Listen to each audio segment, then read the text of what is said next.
आज हरे किसका है रीडिंग प्रभु कीजिए जी, हरे वहां से। कृष्ण। यस तुष्टि प्रभु। से पढ़िए। हाँ। हरे कृष्ण, दंडवत प्रणाम प्रभु जी। दंडोत प्रणाम। तुष्टि का अर्थ है कि मनुष्य को चाहिए कि अनावश्यक कार्य करके अधिकाधिक वस्तुएं एकत्र करने के लिए उत्सुक न रहे। उसे तो ईश्वर की कृपा से जो प्राप्त हो जाए उसी से प्रसन्न रहना चाहिए। यही तुष्टि है। तपस का अर्थ है तपस्या। तपस के अंतर्गत वेदों में वर्णित अनेक विधि विधानों का पालन करना होता है, यथा प्रातःकाल उठना और स्नान करना। कभी कभी प्रातःकाल उठना अति कष्टकारक होता है, किंतु इस प्रकार स्वेच्छा से जो भी कष्ट सहे जाते हैं वे तपस या तपस्या कहलाते हैं। इसी प्रकार मा, इसी प्रकार मास के कुछ विशेष दिनों में उपवास रखने का भी विधान है। हो सकता है कि इन उपवासों को करने की इच्छा न हो, किंतु कृष्ण भावनामृत के विज्ञान में प्रगति करने के संकल्प के कारण उसे ऐसे शारीरिक कष्ट उठाने होते हैं, किंतु उसे व्यर्थ ही अथवा वैदिक आदेशों के प्रतिकूल उपवास करने की आवश्यकता नहीं है। उसे किसी राजनीतिक उद्देश्य से उपवास नहीं करना चाहिए। भगवत गीता में इसे तामसी उपवास कहा गया है, तथा किसी भी ऐसे कार्य से जो तमोगुण या रजोगुण में किया जाता है आध्यात्मिक उन्नति नहीं होती, किंतु सत्वगुण में रहकर जो भी कार्य किया जाता है वह समुन्नत बनाने वाला है। अतः वैदिक आदेशों के अनुसार किया गया उपवास आध्यात्मिक ज्ञान को समुन्नत बनाता है। धन्यवाद माता जी। तो अभी हम ये देखते हैं कि यहाँ पे ये परिच्छेद में प्रभुपाद पहले क्या बता रहे हैं। तुष्टि के बारे में बता रहे हैं। तो क्या बताते हैं तुष्टि के बारे में, और ये कितने नंबर का है। 13 नंबर का है। कल हमने 12 देखे थे। समता तक 12 हो जाते हैं।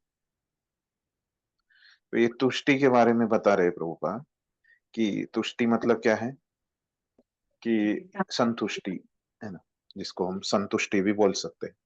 तुष्टि का अर्थ क्या है, संतुष्टि।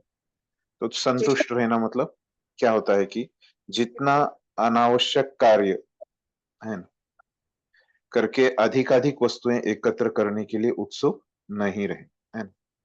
तो अगर हमारा हमको अधिकाधिक वस्तुएं चाहिए अपने पास, है ना, अपने घर में, है ना, तो जितने आवश्यक है उतनी वस्तुएं अगर हम रखेंगे अपने घर में तो क्या हो जाएगा, हमको पैसे भी कम लगे, है ना। और पैसे कम लगेंगे तो क्या हो जाएगा, हमको काम भी कम करना पड़ेगा। तो मतलब क्या है कि ज्यादा चीजें जमा करनी है ना। कम चीजों में ही हम अपना गुजारा कर लेंगे, है ना। तो क्या हो सकता है, हम संतुष्ट है ना? ऐसे बोल रहे प्रभुपाद। उसे तो ईश्वर की कृपा से जो प्राप्त हो जाए उसी से प्रसन्न रहना चाहिए। ये संतुष्टि की क्या है, परम अवस्था रहती है ना? ऐसे रहना थोड़ा सा मुश्किल है ना? कि केवल ईश्वर की कृपा में, है ना। तो ऐसे रहते थे, है ना। एक शास्त्रों में उनका उदाहरण आता है ऐसे, खास करके जो माधवेंद्र पुरी है ना? तो उनके बारे में ऐसे कहा जाता है ना? कि वो बस ऐसे जंगल में, है ना, वो रह के रहते थे, और जो भी जंगल में भगवान की इच्छा से उनको मिल जाए, है ना, उसी से ही वो संतुष्ट रहते थे, है ना।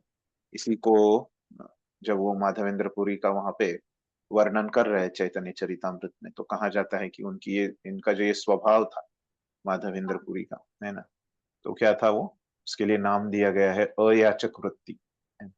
तो वो जो भी जरूरी चीजें हैं, है ना, प्रसाद इत्यादि, तो ये भी किसी से मांगते नहीं थे, इसकी याचना नहीं करते थे। तो जो आ गया बस उसी को ले लेते थे, है। ये बहुत ऊंचा स्तर है। लेकिन हमारे लिए क्या है, प्रैक्टिकल हमारे लिए ये है कि हम जितना आवश्यक है, जो शरीर और आत्मा को साथ में रखने के लिए, है, तो उतना ही चीजें हम रखें अपने पास। इसी को तुष्टि यानी संतुष्टि, है। आसान शब्दों में इसको संतुष्टि कहेंगे। फिर उसके बाद है तपस, का अर्थ है तपस्या, है ना। ये अगला 14वां जो गुण है वो बता रहे तपस या तपस्या। तो कौन सी तपस्या हमको करनी चाहिए? तो आपने बहुत सारे चित्र ऐसे देखे होंगे, है ना।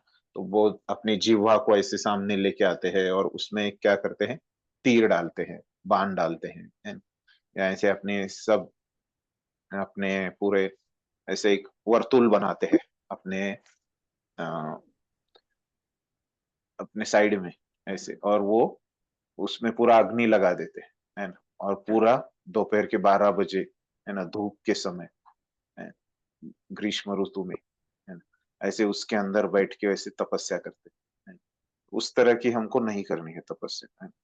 तो जो वेदों में वर्णित है, मतलब जो शास्त्रों में बताई गई है, तो जो हमारे भक्ति का अंग है ना, 64 प्रकार की जो भक्ति है, उसमें से एक क्या है कि उपवास करना एकादशी के दिन, है ना।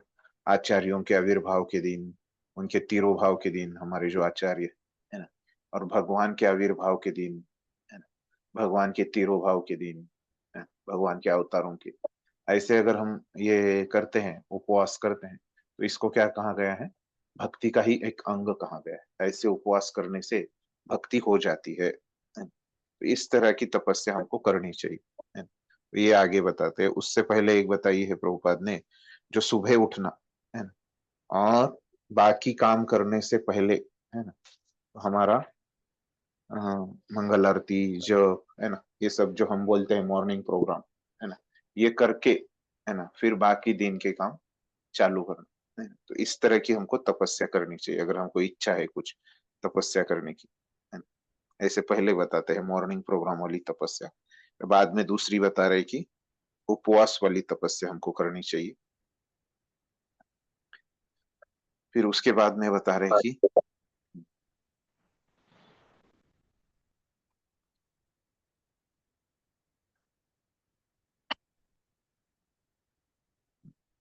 तो प्रतिकूल ऐसे अन्य कुछ उपवास करने की आवश्यकता नहीं है। और जो जैसे जो लीडर लोग करते हैं, है ना, वो क्या करते हैं, उपोषण, आमरण उपोषण ऐसे करते हैं, है ना। तो वैसे भी तपस्या हमको करने की आवश्यकता नहीं है। इनको सब, ये उपवासों को क्या कहा गया है, तामसिक उपवास या राजसिक उपवास ऐसे कहा गया है। और जो भक्ति के लिए किया जाता है, आध्यात्मिक उन्नति के लिए, है, तो वो क्या है, सतोगुनी उपवास, वो हमको करना है, जो कि शास्त्रों में बताया गया है। ठीक, अगला पढ़िए माता जी। जहां तक दान का संबंध है, मनुष्य को चाहिए कि अपनी आय का 50% किसी शुभ कार्य में लगाए। और वह शुभ कार्य है क्या? यह है कृष्ण भावनामृत में किया गया कार्य। ऐसा कार्य शुभ ही नहीं अपितु सर्वोत्तम होता है। चूंकि कृष्ण अच्छे हैं, इसीलिए उनका कार्य निमित्त भी अच्छा है। अतः दान उसे दिया जाए जो कृष्ण भावनामृत में लगा हो। वेदों के अनुसार ब्राह्मणों को दान दिया जाना चाहिए। यह प्रथा आज भी चालू है, यद्यपि इसका स्वरूप वह नहीं है जैसा कि वेदों का उपदेश है। फिर भी आदेश यही है कि दान ब्राह्मणों को दिया जाए। वह क्यों? क्योंकि वे आध्यात्मिक ज्ञान के अनुशीलन में लगे रहते हैं।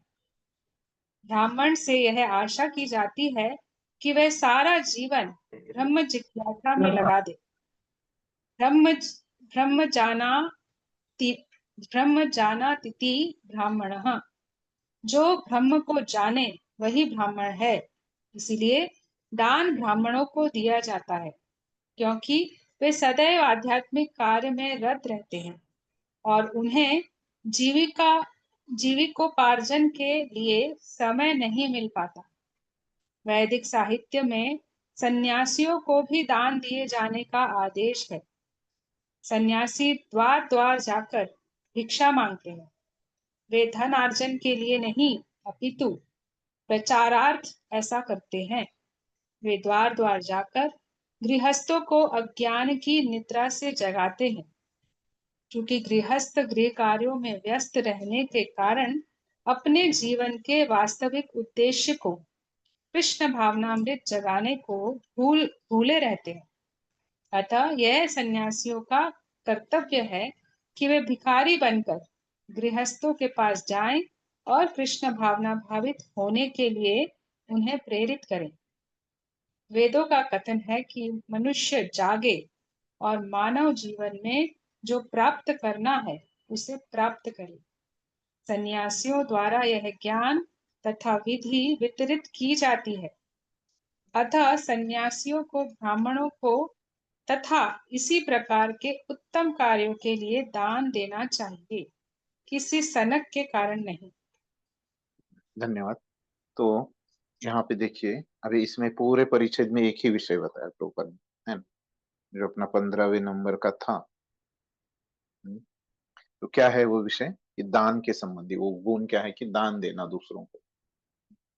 तो उसके बारे में बता रहे कि प्रभुपाद बता रहे कि जितना हमारी आय है, आय मतलब क्या, हमारा जितना उत्पन्न है ना, जितनी हमारी आमदनी है, तो वो आमदनी समझो 100 रुपए है ना, मैं महीने की मेरी आमदनी 100 रुपए है ना, तो क्या करना चाहिए, उसमें से मैंने 50 रुपए क्या करना चाहिए, दान में दे देना चाहिए, है ना।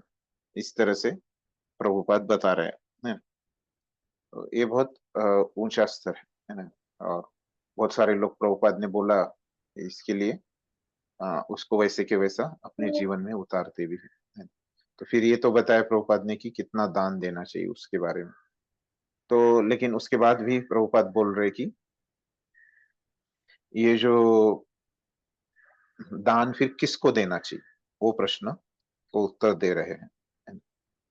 तो तो ये दान क्या है? तो ये दान जो है वो कृष्ण भावना भावित जो कार्य है उसके लिए देना चाहिए। और जो कृष्ण भावना भावित कार्य नहीं है ना, वो शुभ कार्य नहीं होता, तो उसके लिए दान नहीं देना चाहिए। इस प्रकार बोल रहे। तो कृष्ण भावना भावित कार्य को भी देना चाहिए। वेदों में कहा गया है ना, वेद आप पढ़ेंगे या अन्य जगह पे आप शास्त्र पढ़ेंगे तो वहां पे क्या किया है कि ब्राह्मणों को दान दे दो, है ना, ऐसे कहा गया है। उससे आपकी प्रगति होगी, आध्यात्मिक प्रगति होगी, ऐसे कहा जाए। तो तो आज भी लोग ये दान देते हैं, है ना, लेकिन क्या है कि वो ब्राह्मणों को दान देना अच्छा बात है, लेकिन वो ब्राह्मण क्या है अभी आजकल, वो नियमों का पालन नहीं करते हैं, फिर ये गलत। तो ब्राह्मण को अगर उनके नियमों का पालन नहीं कर रहे, तो मतलब क्या है कि वो ब्राह्मणों के गुण नहीं दिखाते हैं। तो इसीलिए ये थोड़ा क्या है, हम्म, इसमें थोड़ा सा एक खतरा है ना? इसमें थोड़ा सा एक ये है कि हम सही जगह पे दान दे क्या नहीं, है ना।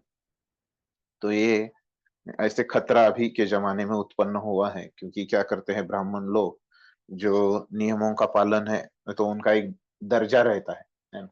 जैसे हर एक व्यक्ति का एक स्टैंडर्ड जिसको हम बोलते हैं, है ना, उस स्टैंडर्ड के लिए उनको क्या करना पड़ता है, कुछ कार्य भी वैसे करने पड़ते हैं, है ना? तो ये ब्राह्मण लोगों का जो स्टैंडर्ड है ना, उनका जो दर्जा है वो बहुत कम हो गया, गिर चुका है।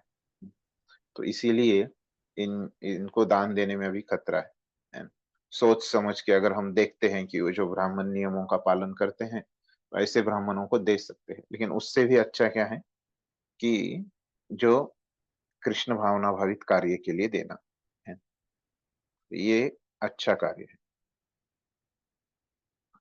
बीच में उससे पहले एक पॉइंट भी बताया प्रभुपाद ने कि ब्राह्मण, असली ब्राह्मण हम कैसे पहचाने।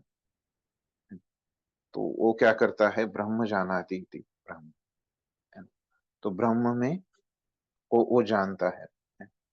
और जो ब्रह्म के लिए जो कार्य है, मतलब भगवान को जानता है, और जो भगवान के लिए जो कार्य है उसी में वो अपना समय बिताता है ना, अन्य कार्य वो नहीं करता।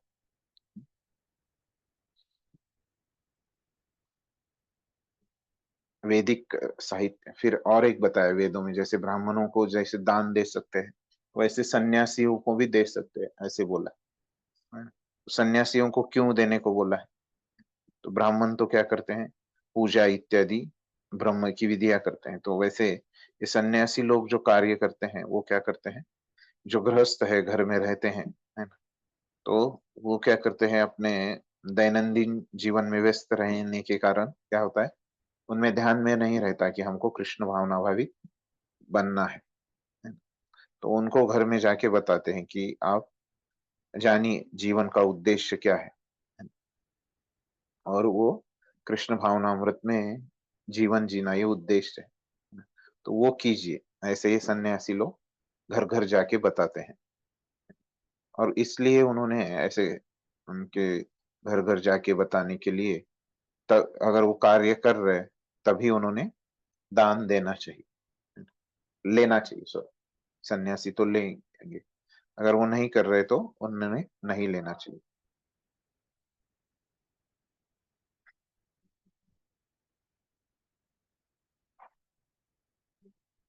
तो सन्यासी ऐसे वितरित करते हैं ज्ञान को, है ना? तो ऐसे अ, ऐसे जो कार्य है ना, जो कि ब्राह्मण ने ब्रह्म के कार्य अगर वो कर रहे हैं, और सन्यासी जो है वो क्या, लोगों को ज्ञान वितरित करने के कार्य कर रहे हैं, तो ऐसे लोगों को हम क्या कर सकते हैं, दान दे सकते हैं। इस तरह से यहाँ पे बताया है। तो इस सनक का जो अर्थ है, एक मिनट में इंग्लिश में देख लेता हूँ कि इस सनक शब्द का अर्थ समझ में नहीं आ रहा है मुझे।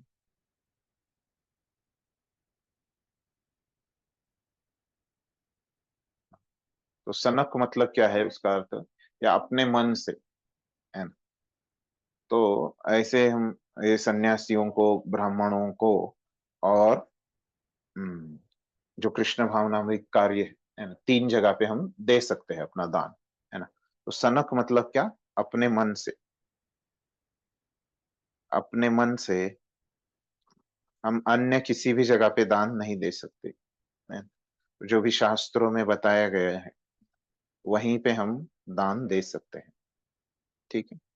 तो ऐसे ये दान के बारे में बताया। ठीक है, बचा हुआ पढ़िए अभी सब। यशस भगवान चैतन्य के अनुसार होना चाहिए। उनका कथन है कि मनुष्य तभी प्रसिद्धि, यश प्राप्त करता है जब वह महान भक्त के रूप में जाना जाता है। यही वास्तविक यश है। यदि कोई कृष्ण भावनामृत में महान बनता है और विख्यात होता है, तो वही वास्तव में प्रसिद्ध है। जिसे ऐसा यश प्राप्त न हो, वह अप्रसिद्ध है। ये सारे गुण संसार भर में मानव समाज में तथा देव समाज में प्रकट होते हैं। अन्य लोकों में भी विभिन्न तरह के मानव हैं और ये गुण उनमें भी होते हैं। तो जो व्यक्ति कृष्ण भावनामृत में प्रगति करना चाहता है, उसमें कृष्ण ये सारे गुण उत्पन्न कर देते हैं। किंतु मनुष्य को तो इन्हें अपने अंतर में विकसित करना होता है। जो व्यक्ति भगवान की सेवा में लग जाता है, वह भगवान की योजना के अनुसार इन सारे गुणों को विकसित कर लेता है। हम जो कुछ भी अच्छा या बुरा देखते हैं, उसका मूल श्री कृष्ण है। इस संसार में कोई भी ऐसी वस्तु नहीं जो कृष्ण में स्थित न हो। यही ज्ञान है। यद्यपि हम जानते हैं कि वस्तुएं भिन्न रूप से स्थित हैं, किंतु हमें यह अनुभव करना चाहिए कि सारी वस्तुएं कृष्ण से ही उत्पन्न हैं। हरे कृष्ण। हम्म, धन्यवाद। तो अभी देखिए, अगला जो एक बचा था, आखिरी वाला 16वां, है ना, वो क्या था, यश। यश के बारे में बता रहे कि यशस भगवान चैतन्य के अनुसार होना चाहिए, है ना? चैतन्य महाप्रभु के जैसा यश होना चाहिए। उनका कथन है कि मनुष्य तभी यश प्राप्त करता है जब वो महान भक्त के रूप में जाना जाता है। यश मतलब क्या होता है, प्रसिद्धि, कीर्ति।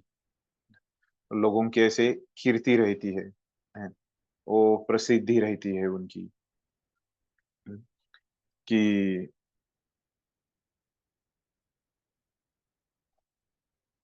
तो वो प्रसिद्ध व्यक्ति है ना, इसके लिए प्रसिद्ध है, वो पैसे के लिए प्रसिद्ध है ना? और वो उसके ज्ञान के लिए प्रसिद्ध है ना। इसी तरह से बहुत अलग अलग चीजें के लिए अलग अलग लोग प्रसिद्ध रहते हैं।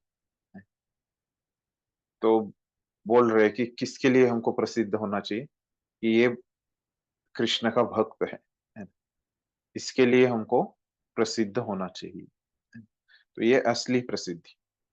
अगर हम कृष्ण के भक्त बोल के अगर प्रसिद्ध हो जाएंगे तो ये वास्तविक अ- अच्छी प्रसिद्धि, असली प्रसिद्धि, अच्छी और असली प्रसिद्धि है ना। इस तरह से यहाँ पे प्रभुपाद बता रहे यही वास्तविक यश है। दूसरा यश कुछ काम का नहीं। यदि कोई कृष्ण भावनामृत में महान बनता है और विख्यात होता है तो वही वास्तव में प्रसिद्ध है।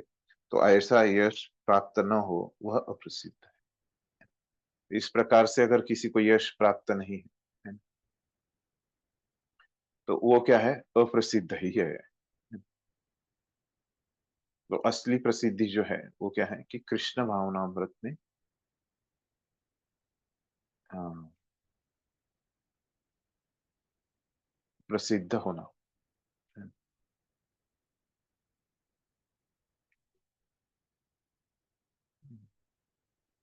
एक मिनट।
ठीक है। तो आगे प्रभुपाद बताते हैं कि ये जो भी गुण बताए हैं यहाँ पे, है ना, या जो भी अन्य गुण है, जो भी अच्छे गुण है ना, तो ये कहाँ पे हमको दिखाई पड़ते हैं? ये मानव समाज तथा देव समाज में प्रकट होते हैं। अन्य लोकों में भी विभिन्न तरह के मानव हैं और ये गुण उनमें भी होते हैं। है ना? तो ये मानव कितने रहते हैं? हमको पता है कि सब मिला के जो जीव है ना, वो कितने तरह के शरीर प्राप्त कर सकता है ना? कितने तरह के शरीर प्राप्त कर सकता है एक जीव? 84 लाख योगी। 84 लाख हाँ, 84 लाख है ना? उसमें से फिर मनुष्य कितने प्रकार के हैं? 4 लाख। हाँ, 4 लाख है ना? तो ये 4 लाख जो मनुष्य हैं, ये सभी लोकों पे रहते हैं, है ना। 14 लोक जो हम बोलते हैं उसमें वो रहते हैं, है ना। पृथ्वी पे ही रहते हैं ऐसे नहीं, है ना। ये जो 4 लाख है वो सभी लोकों में मिला के है। तो उसमें से कुछ जो मनुष्य के प्रकार है वो अन्य लोकों में भी रहते हैं, है ना। तो वो जो है ना, तो उधर के भी जो मनुष्य के प्रकार के जो लोग हैं उनमें भी ऐसे गुण, उनमें तो बहुत अच्छे गुण रहते हैं क्योंकि वो ऊपर के स्तर पे है ना। तो हम बीच में हैं पृथ्वी पे, है ना, भूलोक पे। तो नीचे के लोगों पे और निम्न गुण रहते हैं, है ना। हमारे में कैसे रहता है, मिक्सचर रहता है, कुछ अच्छे कुछ बुरे, ऐसे रहते, मिश्रण रहता है। किंतु मनुष्य को तो इन्हें अपने अंतर में विकसित करना होता है ना? तो तो कैसे इनको हम ये गुणों का विकास करें? अभी ये गुणों के बारे में हमने इतना ही अच्छा अच्छा पढ़ा कि ये गुण क्या होते हैं, तो हमको इच्छा हो जाती है कि हम में ये गुणों की उत्पत्ति कैसे हो जाए, है ना। ऐसे हम में इच्छा आती है ये इतने अच्छे गुण हम में कैसे आ जाए। तो उत्तर क्या बता रहे प्रभुपाद? इसके बहुत अलग अलग पद्धतियां होंगी, है ना। लेकिन अच्छी पद्धत क्या है? सबसे अच्छी पद्धत ये गुणों का अगर आपको विकास करना है खुद के अंदर, है ना, तो आपको क्या करना पड़ेगा? भक्ति करना पड़ेगा, है ना। तो कृष्ण भावनामृत में प्रगति करना चाहता है। तो उसमें भगवान ये उसको योग्यताएं देते हैं, क्योंकि क्या भगवा भगवान ने योगक्षेमम वहामी हम, उस समय हमने देखा था कि भगवान जो हमारे पास है उसकी रक्षा करते हैं और जो हमको चाहिए वो दे देते हैं। वैसे ही अगर हमको केवल इच्छा है कि भगवान की भक्ति करने की, है ना, तो भक्ति के लिए जो आवश्यक गुण है वो भी हमको भगवान दे देंगे, और भक्ति करने से क्या हो जाएगा? ये अच्छे गुणों जो हमारे में नहीं है उनका विकास भी हो जाएगा, है ना। तो ये गुणों का विकास करने की जो पद्धति है ना, अच्छे गुणों का जो विकास करने की पद्धति है, वो क्या है? कि भगवान का भक्त बन, है ना।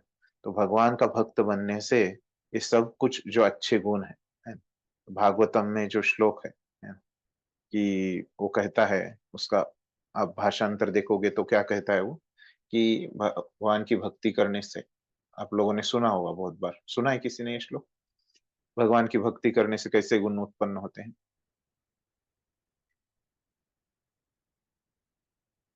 तो देवी देवताओं के भी गुण हम में उत्पन्न होते हैं, है ना। ऐसे ये श्लोक बोलता है, 5वें स्कंद का ये श्लोक है। तो ये श्लोक के तात्पर्य में विश्वनाथ चक्रवर्ती ठाकुर क्या कहते हैं कि देवी देवताओं के नहीं, है ना, अगर आप भगवान की भक्ति करेंगे तो क्या होता है? भगवान के गुण भी आपके अंदर प्रकट हो जाते हैं, है ना। इस तरह से वो लिखते हैं अपने टीका में। तो भक्ति करने से क्या हो जाता है? ये अच्छे गुणों का विकास हो जाता है अपने अंदर। ठीक है। हम जो कुछ भी अच्छा या बुरा देखते हैं, इसका मूल क्या है? श्री कृष्ण है। क्यों क्यों ऐसे है? कि सब कुछ भगवान से ही उत्पन्न होता है ना? तो जो बुरा भी दिख रहा है इस संसार में, है ना, वो आवश्यक है इस संसार को चलाने के लिए, है ना, इसीलिए वो भगवान ने उत्पन्न किया है। इस संसार में कोई भी वस्तु ऐसे नहीं है जो कृष्ण में स्थित न हो, यही ज्ञान है ना? हमने ईशोपनिषद में देखा है ना, ये संसार भी पूर्ण है ना? और ये संसार में सब कुछ क्या है? कृष्ण से ही उत्पन्न है। ओम पूर्णमिद पूर्णात पूर्णमुदच्यते। वहां पे प्रभुपाद कहते हैं कि ये संसार, ये भौतिक जगत भी क्या है? पूर्ण है, लेकिन वो हमको अपूर्ण लगता है, क्योंकि हमारा ज्ञान अपूर्ण है। और हमारा ज्ञान अपूर्ण होने से हमको लगता है कि ये संसार भी अपूर्ण है। ठीक, यही ज्ञान है। यद्यपि हम जानते हैं कि वस्तुएं भिन्न रूप में स्थित है, किंतु हमें यह अनुभव करना चाहिए कि सारी वस्तुएं कृष्ण से ही उत्पन्न है। तो ये वस्तुएं जो है वो भिन्न रूप में स्थित है, लेकिन हमको अनुभव करना चाहिए कि ये जो वस्तुएं हैं, है ना, कृष्ण से भिन्न है, लेकिन क्या है? ये कृष्ण के वजह से ही इनका अस्तित्व है। इस तरह से ये प्रभुपाद ने बड़ा लंबा सा इसे तात्पर्य लिखा है इसके ऊपर। ये कैसे गुण जो है वो सभी इनसे ही, भगवान से ही आते हैं। ये भगवान का ही ऐश्वर्य है ना, जो पूरे इस संसार में फैला हुआ है। ठीक है। तो एक मिनट, आचार्यों ने कुछ लिखा है क्या? अलग से देखता हूँ।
ठीक है। तो देखिए, तो ये अभी भगवान जो ज्ञान बता रहे हैं, है ना, तो उसको जारी रखते हुए है, अभी तक उन्होंने बताया कि कैसे सभी गुण उनसे उत्पन्न होते हैं, है ना, तो इसी को आगे वो जारी रखते हैं, है ना। हमने देखा कि वो 7वें श्लोक तक ये ऐश्वर्य का ज्ञान बताने वाले हैं, है ना। तो छठे श्लोक में भी ये ज्ञान बताना आगे चालू रखते हैं, बोलते हैं महर्षय सप्त पूर्वे चत्वारो मनवस्तथा मद्भाव मानसा जाता येषाम लोक इमा प्रजा। क्या बोल रहे कि महर्षय शक्त पूर्वे, है ना, तो पूर्व काल में, तो उससे पहले बोलते हैं कि महर्षि है सप्त, है ना, तो जो सप्त महर्षि थे, है ना, सप्तर्षिगण जिनको हम बोलते हैं, तो ये सप्तर्षि उनसे पूर्व में कौन थे, चत्वारो मनवस्त था, है? तो ये चार मनु, चत्वारो मनवस्त, ये सप्त महर्षि चार मनु और मद्भाव मानसा जाता, है? तो सब मेरे मन से उत्पन्न है? तो ऐसे ये 11 लोग भी भगवान के मन से उत्पन्न है और विभिन्न लोकों में निवास करते हैं। येषाम लोक इमा प्रजा, और निवास करने वाले सारे जीव उनसे अवतरित होते हैं, है ना। मतलब क्या हो गया कि जब ये सृष्टि की उत्पत्ति हो रही थी, है ना, संसार की सृष्टि हो रही थी, तो सबसे पहले क्या हो गया, इस पृथ्वी पे, है ना, जो मनुष्य बनाने का कार्य जो है, क्या हो,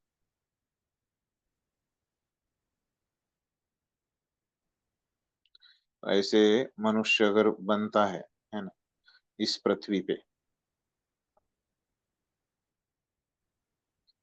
तो ये सबसे पहले जो मनुष्य बने थे, ऐसे कितने बने थे, सप्तऋषि, है ना, 7 ऋषि बने, है ना, और ऐसे 7 थे, है ना, और ऐसे मनु 4 बने थे सबसे पहले। फिर उनसे ही क्या हो गया कि बाकी के सब मनुष्यों की इस पृथ्वी पे उत्पत्ति हो गई, है ना। तो बोल रहे कि तो इसी तरह से क्या है, आगे बता रहे कि सभी लोगों पे, है ना, जो भी लोग रहते हैं, जो भी मनुष्य हैं या अन्य जीव है, ये सभी क्या है, भगवान से ही अप्रत्यक्ष रूप से प्रकट हो रहे, है ना। तो ये कुछ लोग भगवान से प्रत्यक्ष रूप से प्रकट हुए और उनसे ही बाकी लोगों का जन्म हो रहा है। मतलब अप्रत्यक्ष रूप में क्या है कि भगवान ही सभी जीवों के उद्गम है, ऐसे हम बोल सकते हैं ये श्लोक से। ठीक है। और इस श्लोक के बारे में सभी लोग भगवान से ही आते हैं, है ना? इस तरह से भी हम बोल सकते।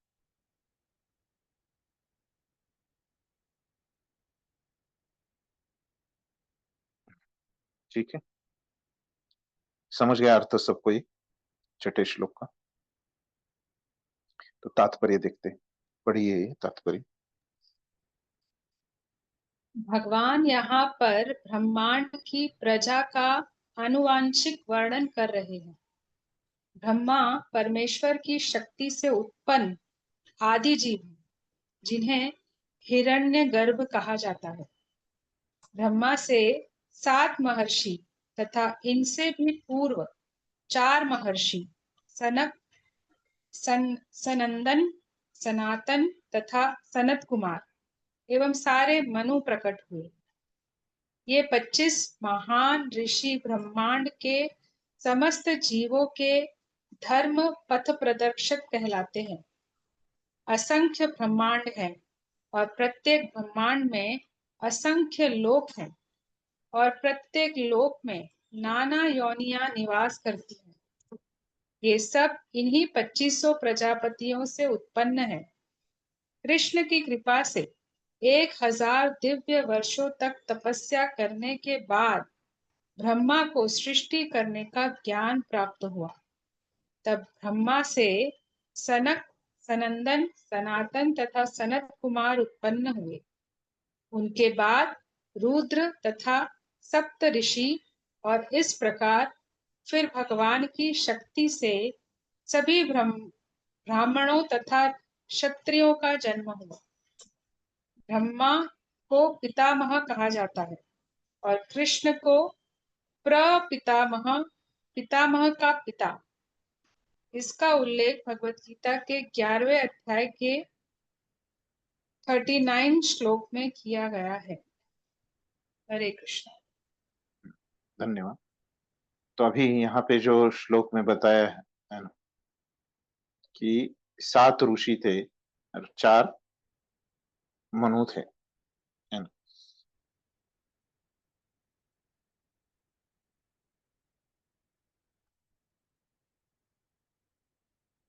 हरे तो कृष्ण प्रभु जी। हाँ बोलिए। प्रभु जी मनु 4 थे या 4 वो थे चतुष कुमार थे? मैं दोनों भी कंफ्यूज 4 हो 4, गई। दोनों भी 4 4। बताता हूँ मैं, बताता हूँ। वाह, ठीक है। पहले देखिए, भगवान यहाँ पर ब्रह्मांड की प्रजा का आनुवंशिक वर्णन कर रहे हैं, है ना। तो कैसे ये वर्णन हो गया हमारी पूरी परंपरा का, आनुवंशिक, हमारे वंश कैसे उत्पन्न हो रहे वो बता रहे, है ना। ब्रह्मा परमेश्वर के शक्ति से उत्पन्न आदि जीव है ना, जिन्हें हिरण्यगर्भ कहा जाता है। ब्रह्मा जी का दूसरा नाम क्या है? हिरण्यगर्भ, है ना। तो ब्रह्मा से क्या हो गया? 7 महर्षि उत्पन्न हुए। तो वो 7 महर्षि कौन से है? इधर मैंने ऊपर उनके नाम लिखे, आचार्यों ने ये नाम बताए हैं, है ना। वो क्या है? भृगु, मरीचि, अत्रि, पुलस्त्य, सॉरी पुलस्त्य, पुलह, क्रतु और वशिष्ठ, है ना। ऐसे कितने हो गए? 7 महर्षि हो गए। तो ये 7 महर्षि है जो यहाँ पे उत्पन्न हुए, है ना। फिर ये 7 महर्षियों से पूर्व जो भगवान ने नहीं बताया, है ना, लेकिन प्रभुपाद बता रहे हैं, है ना। तो ये आचार्यों ने बताया, है ना। तो वही प्रभुपाद रिपीट कर रहे, है ना, अपने मन से नहीं बता रहे। अपने आचार्यों ने, विश्वनाथ चक्रवर्ती ठाकुर ने बताया कि ये 7 महर्षि से पहले भी 4 महर्षि थे, है ना। तो उनके नाम क्या है? वो 4 महर्षियों के, सनक, सनंदन, सनातन और सनत कुमार, है। फिर बाद में 4 मनु भी है ना, वो अलग है। तो 4 मनु ऐसे यहाँ पे प्रभुपाद ने लिखा है ना। लेकिन वास्तव में क्या है कि जब भाषांतर में देखिए आप क्या है ना, सप्तर्षिगण तथा उनसे भी पूर्व 4 अन्य महर्षि थे, है ना। तो ये तो पता गए, सप्तर्षि के यहाँ पे नाम बताए, है ना। इनसे पूर्व 4 अन्य महर्षि के भी नाम बताए, एवं सारे मनु ऐसे कहा, है ना। तो 4 मनु नहीं है ना। कितने मनु है? सारे मनु, है ना। तो सारे मतलब कितने मनु है? 14 मनु है ना। तो इनके भी नाम बताए हैं, 14 मनु के। अभी यहाँ पे एक मिनट, यहाँ पे भगवत गीता में उन्होंने बताए नहीं है 14 मनु के नाम आचार्यों ने, वो भागवतम में है ना। एक मिनट में वो निकालता हूँ।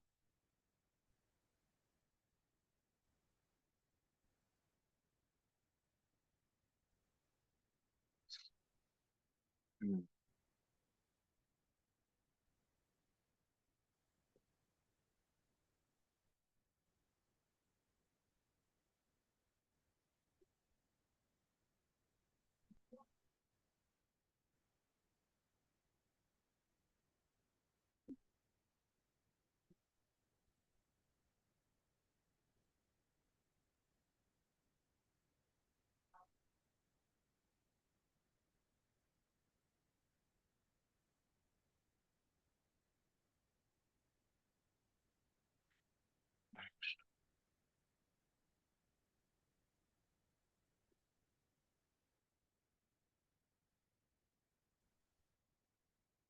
हम्म।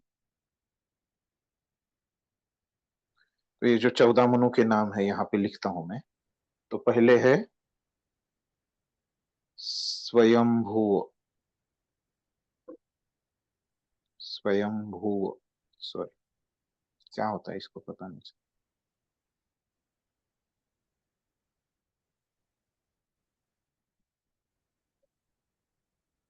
ये रुक नहीं रहा है। तो ये आपको समझ गया ना, स्वयं भू ऐसे है ना, ये निकल जा रहा है, और वो है ना, तो ऐसे ये स्वयंभू है पहला नाम, अभी रह गया जी प्रभु। स्वयंभू, है ना, ऐसे पहला है। फिर दूसरा, दूसरा क्या है, स्वरो, स्वरो चिश, स्वरोचिश। फिर तीसरा क्या है, उत्तम। चौथा है तामस।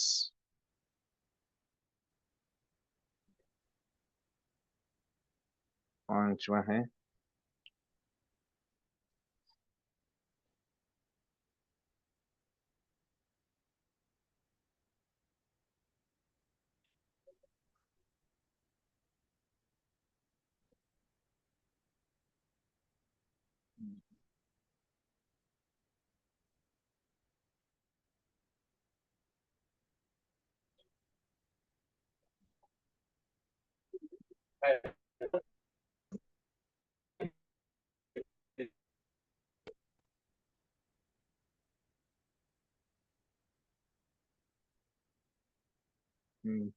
कहाँ चले गए?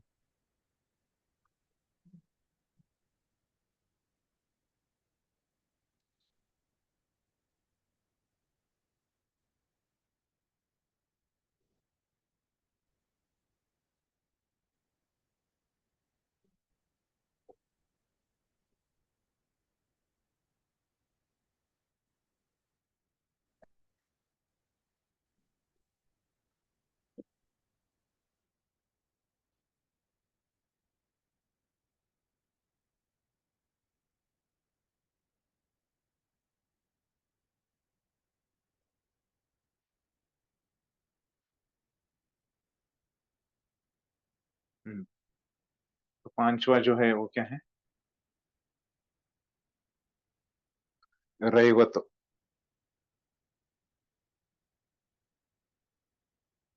छठा जो है वो क्या है, कि चाक्षुष, चाक्षुष।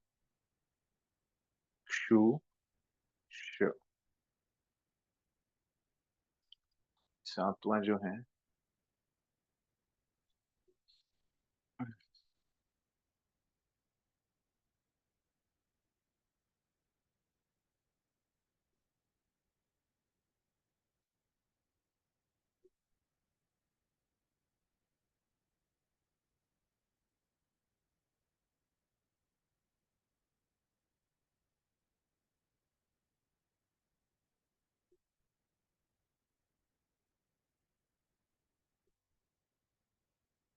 ये भागवतम के 8वें स्कंद में दिया है ना, तो यहाँ पे गीता में उन्होंने लिखा नहीं, लेकिन अभी आपको पता होना चाहिए कौन है वो, ये 14 मनु।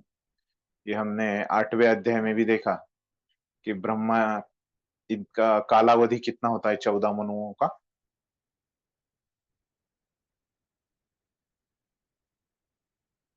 14 मनु कितने समय में रहते हैं मिला के,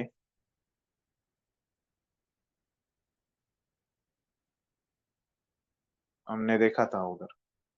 ब्रह्मा जी के एक दिन में, है ना, मतलब कितने समय में, अरे किसको बोल रहा हूँ, 12 घंटे में। हाँ, ब्रह्मा जी के 12 घंटे में कितने मनु आके चले जाते हैं। 14 मन।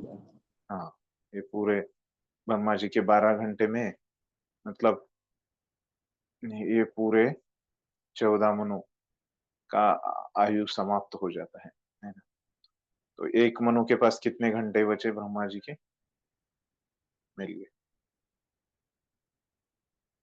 ये सातवां जो है ना, वो क्या है कि वैवस्वत, वैवस्वत। फिर आठवां सावर्णी, सावर्णी। नौवां दक्ष सावर, सावरणी के पहले बस दक्ष लगा दी, दक्ष सावरणी ऐसे। फिर 10वां है ना, वो क्या है कि ब्रह्म सावर, सावरणी के पहले बस ब्रह्म, सावरणी के जैसे कि तैसे। 11वां क्या है कि धर्म सावर, सावरणी के पहले बस धर्म लगा दी, फिर यहाँ पे सावरणी है ना।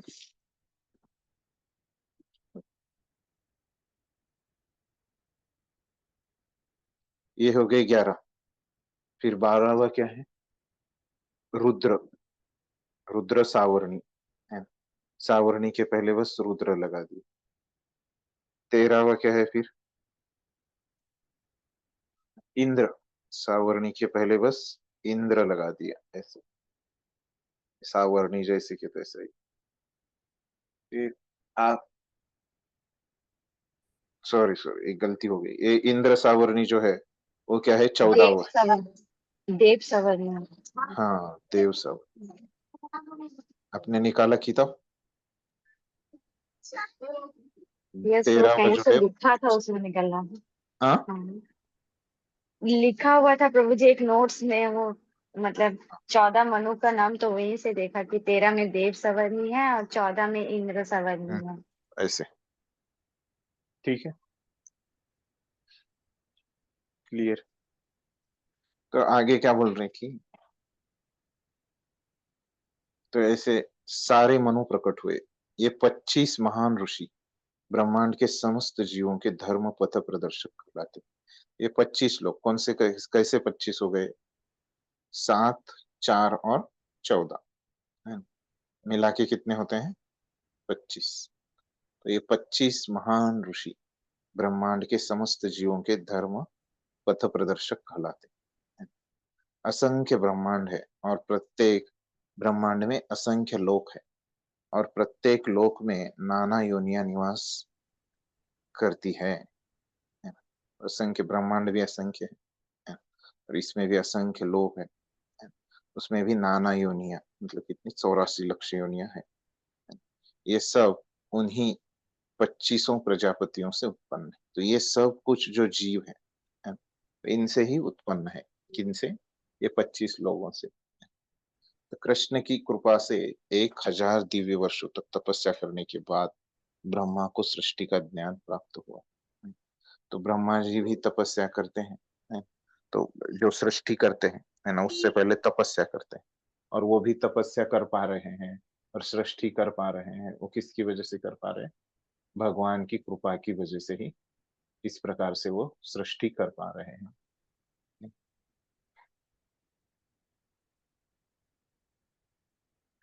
तो कृष्ण की कृपा से है ना, वो हो गया।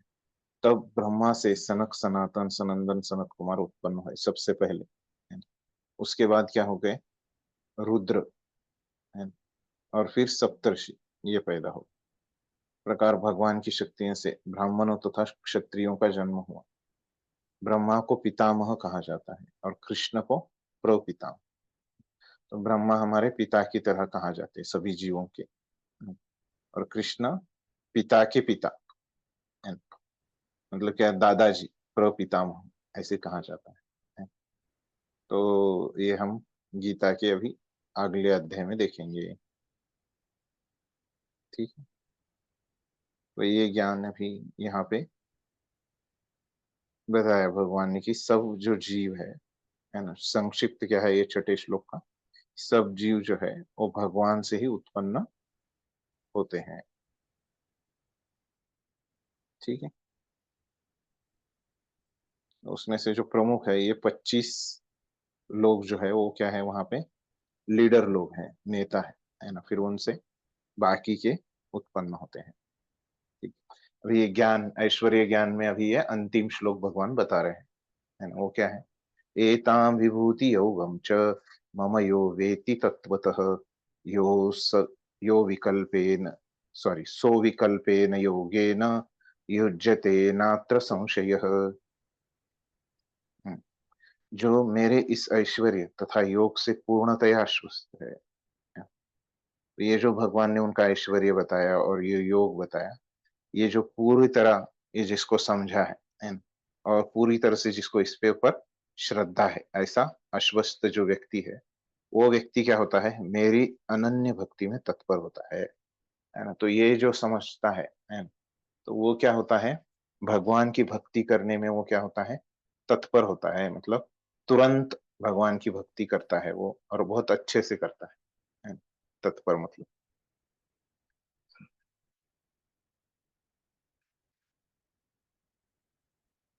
इसमें तनिक भी संदेह नहीं है। तो जैसे कोई अच्छे से पढ़ाई करता है तो उसके अच्छे मार्क आने ही वाले हैं। उसी तरह से अगर कोई उसमें कुछ संदेह होता है कि हमको नहीं होता है।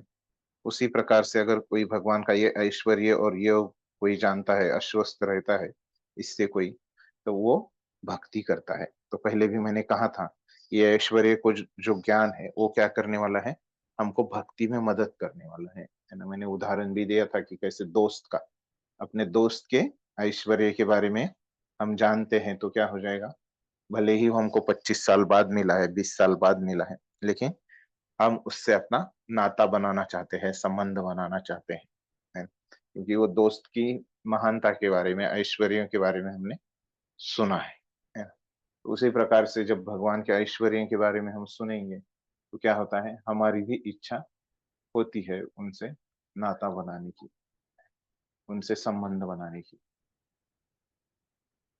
ठीक है, तो इसमें और हाँ,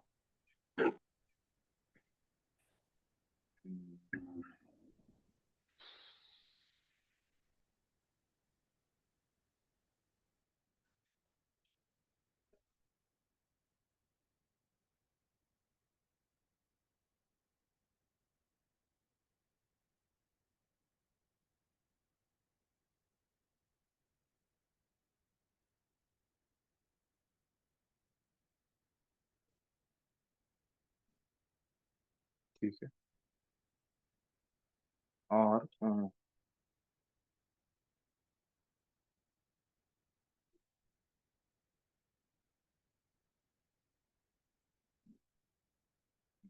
पढ़िए, तात्पर्य पढ़िए। आध्यात्मिक सिद्धि की चरम परिणति है भगवत ज्ञान। जब तक कोई भगवान के विभिन्न ऐश्वर्यों के प्रति आश्वस्त नहीं हो लेता, तब तक भक्ति में नहीं लग सकता। सामान्यतः लोग इतना तो जानते हैं कि ईश्वर महान है, किंतु यह नहीं जानते कि वह किस प्रकार महान है। यहाँ पर उसका विस्तृत विवरण दिया गया है। जब कोई यह जान लेता है कि ईश्वर कैसे महान है, तो वह सहज ही शरणागत होकर भगवत भक्ति में लग जाता है। भगवान के ऐश्वर्यों को ठीक से समझ लेने पर शरणागत होने के अतिरिक्त कोई अन्य विकल्प नहीं रह जाता। ऐसा वास्तविक ज्ञान भगवत गीता, श्रीमद् भागवत तथा अन्य ऐसे ही ग्रंथों से प्राप्त किया जा सकता है। पढ़िए, कंप्लीट पूरा कर। पढ़िए। हाँ, इस ब्रह्मांड के संचालन के लिए विभिन्न लोकों में अनेक देवता नियुक्त हैं, जिनमें से ब्रह्मा, शिव, चारों कुमार तथा अन्य प्रजापति प्रमुख हैं। ब्रह्मांड की प्रजा के अनेक पितामह भी हैं, और वे सब भगवान कृष्ण से उत्पन्न हैं। भगवान कृष्ण समस्त पितामहों के आदि पितामह हैं। ये रहे परमेश्वर के कुछ ऐश्वर्य। जब मनुष्य को इन पर अटूट विश्वास हो जाता है, तो वह अत्यंत श्रद्धा समेत तथा संशय रहित होकर कृष्ण को स्वीकार करता है और भक्ति करता है। भगवान की प्रेमा भक्ति में रुचि बढ़ाने के लिए ही इस विशिष्ट ज्ञान की आवश्यकता है। कृष्ण की महानता को समझने में उपेक्षा भाव न बरतें, क्योंकि अपेक्षा, अपेक्षा, उपेक्षा लिखा है आपके इसमें किताब में? उपेक्षा ओके, यहाँ पे अपेक्षा लिखा है, ये गलत है शायद, है ना? उपेक्षा, उपेक्षा ही बराबर लगता है। उपेक्षा भाव न बरते, क्योंकि कृष्ण की महानता को जानने पर ही एक निष्ठ होकर भक्ति की जा सकती है। धन्यवाद। हरे कृष्ण। तो अभी क्या बोल रहे कि तो आध्यात्मिक सिद्धि की परम चरिनीति है सॉरी पर चरम परिनीति है ना। तो मतलब क्या है कि सबसे बड़ा जो साक्षात्कार है ना, जो अध्यात्म में, वो क्या है? भगवत ज्ञान है। और अभी यहाँ पे जो ज्ञान भगवान बता रहे हैं वो क्या है? ऐश्वर्यों का ज्ञान उनके, है ना, ज्ञान उनके ऐश्वर्यों का ज्ञान। तो जब तक कोई भगवान के विभिन्न ऐश्वर्यों के प्रति आश्वस्त नहीं होता, तब तक वो भक्ति में नहीं लग सकता है। भक्ति में तो हम बाहरी रूप से लगेंगे, भगवान का हरि नाम लेंगे, ये करेंगे, लेकिन सही जो भक्ति है श्रद्धा पूर्वक दृढ़ता से, है ना, जैसे ऊपर ऊपर से हमारी चलती रहेगी, लेकिन जो एक हृदय से मन पूर्वक, है ना, हम कब भक्ति करेंगे?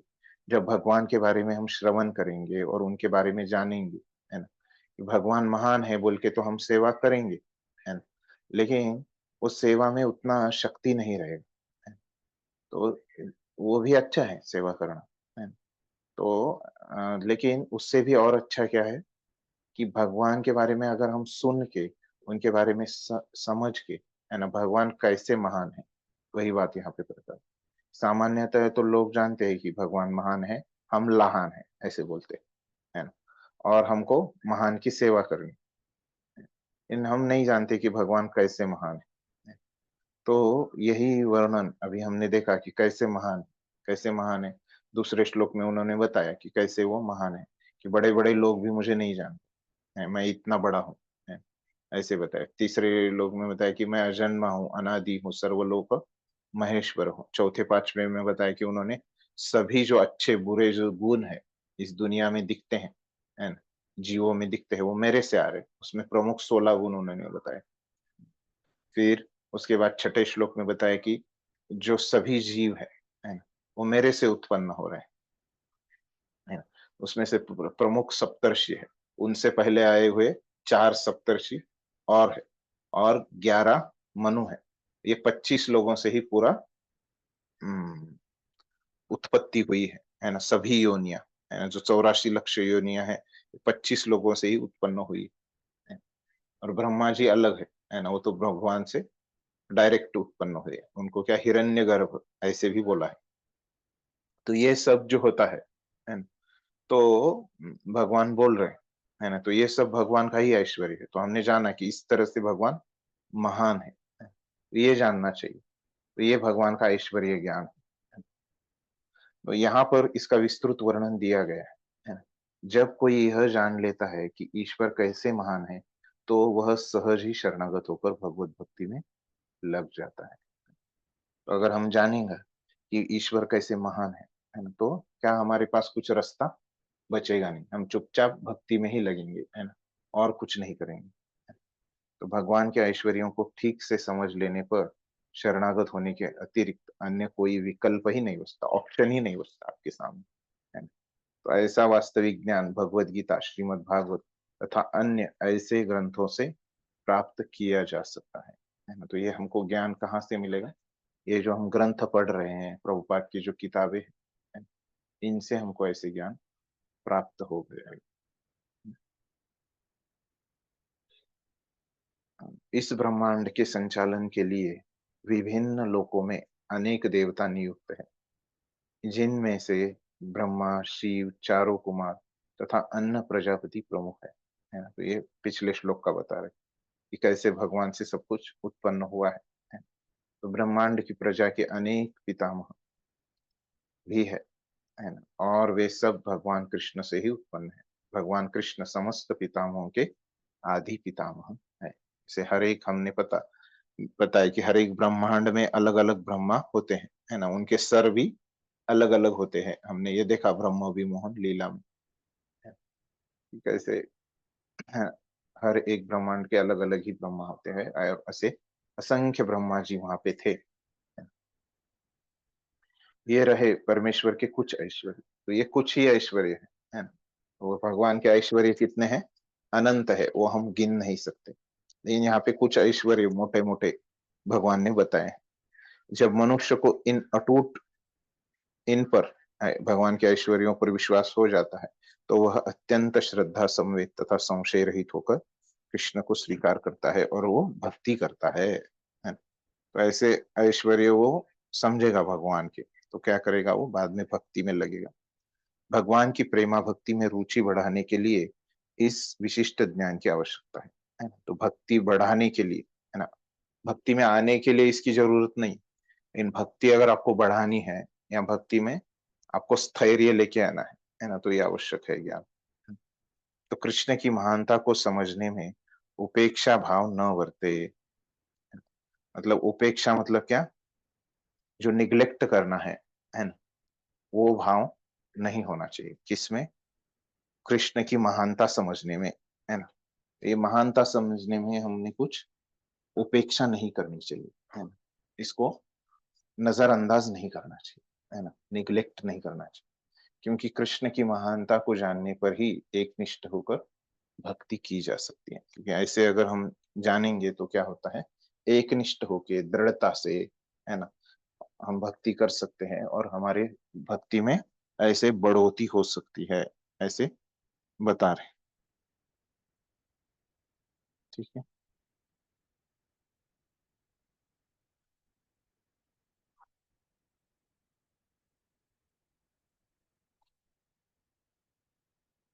स्पष्ट है ये सबको? तो आचार्य ने कुछ पता है क्या?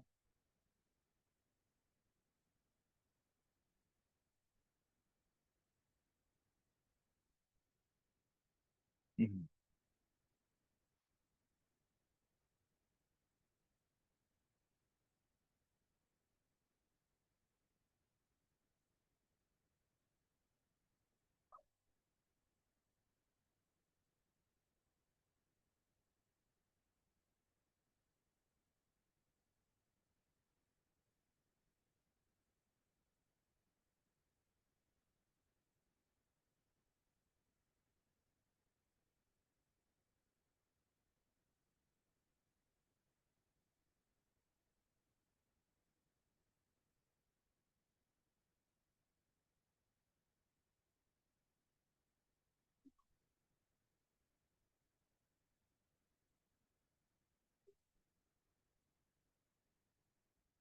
ठीक है, यहाँ तक स्पष्ट है,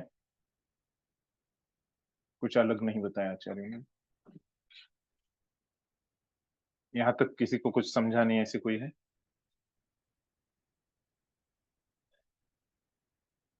ठीक है। तो देखिए, अभी यहाँ तक अभी भगवान ने उनके बारे में जो ऐश्वर्य ज्ञान है वो पूरा किया है। फिर इससे आगे भगवान बताएंगे कि ये जो पूरी भगवत गीता है ना, इसके आगे जो 4 श्लोक भगवान बताने वाले हैं, ऐसे बताया जाता है कि ये पूरी भगवत गीता का क्या है, सार बताया जाता है उन 4 श्लोकों में।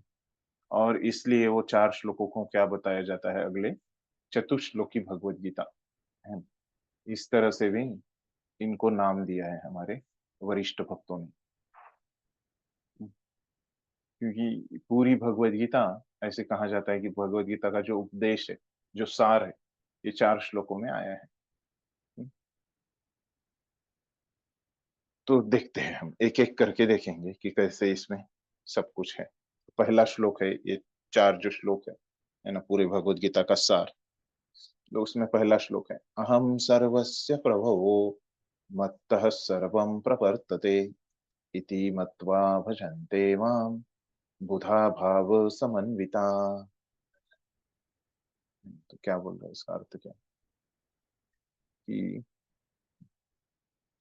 मैं समस्त आध्यात्मिक तथा भौतिक जगतों का कारण हूँ। अहम सर्वस्य प्रभवो, है। तो सर्व, है ना, मतलब सब कुछ, समस्त, आध्यात्मिक तथा भौतिक जगतों का मैं कारण हूँ, है। सब चीजों का कारण मैं ही, दोनों आध्यात्मिक और भौतिक। प्रत्येक वस्तु मुझसे ही उत्पन्न, उद्भूत, सॉरी, मुझसे ही उद्भूत है ना, मतलब उद्भूत मतलब उत्पन्न नहीं, है ना, एक ही। तो हर एक जो चीज है मेरे से ही उद्भूत है, उत्पन्न है ना। जो बुद्धिमान यह भली भांति जानते हैं, बुद्धिमान मनुष्य ये जानते हैं, है ना, सब कुछ जो इस दुनिया में है वो क्या है, भगवान से ही आ रहा है, और जो भी आध्यात्मिक और भौतिक जगत है, ये किसकी वजह से है? भगवान की वजह से ही है ना? जैसे बुद्धिमान व्यक्ति जानता है। वे मेरी प्रेमा भक्ति में लगते हैं तथा हृदय से पूरी तरह मेरी पूजा में तत्पर होते हैं। तो जो लोग ये जानते हैं है ना, कि इस तरह से पूरा आध्यात्मिक और भौतिक ये दोनों जगत भी भगवान से आए हैं, है ना? और क्या होता है कि सब इस दुनिया की हर एक जो चीज है वो भी भगवान से उत्पन्न है ना? तो ऐसे अगर कोई जानता है तो क्या होता है? हाँ, वो तुरंत ही क्या करता है? भगवान के, है ना, भगवान बोल रहे हैं कि वे मेरी प्रेमा भक्ति में लगते हैं, है ना? तो ऐसा ये व्यक्ति अगर कोई जानेगा तो वो क्या करेगा? भगवान की प्रेम भक्ति में लग जाएगा तथा हृदय से पूरी तरह मेरी पूजा में तत्पर होगा। तो ऐसे नहीं है कि वो बाहर से लगा है, एकदम मन से, हृदय के से, आंतरिक भाव से, है। वो क्या करेगा? अपना जी जान से, है ना? तो वो भगवान की पूजा में वो लगाएगा, है ना? ऐसे नहीं कि बस ऊपर ऊपर में एक ऐसे कर्तव्य के रूप में करेगा, ऐसे नहीं, है ना? तो पूरे हृदय से, पूरे प्रेम से, उसका कोई गुणगान करे नहीं करे, है ना? उसको कुछ सैलरी मिले नहीं मिले, है ना? एकदम निरपेक्ष भाव से, है ना? ऐसे वो भगवान की भक्ति में लगा रहता है। ये बहुत महत्वपूर्ण है। तो कैसे भगवान की भक्ति में लगा है?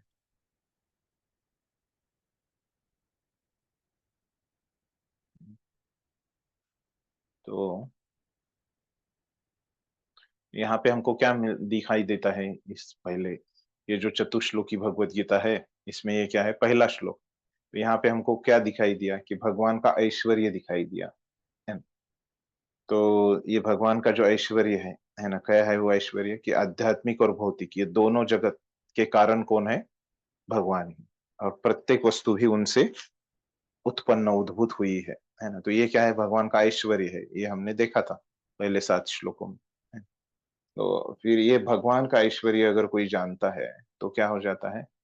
तुरंत उनकी भक्ति में लग जाता है, ठीक, एकदम हृदय से उनकी भक्ति करता है। इस तरह से ये भी हम इस अर्थ से समझ सकते हैं, ठीक है? स्पष्ट है ये जो अर्थ है?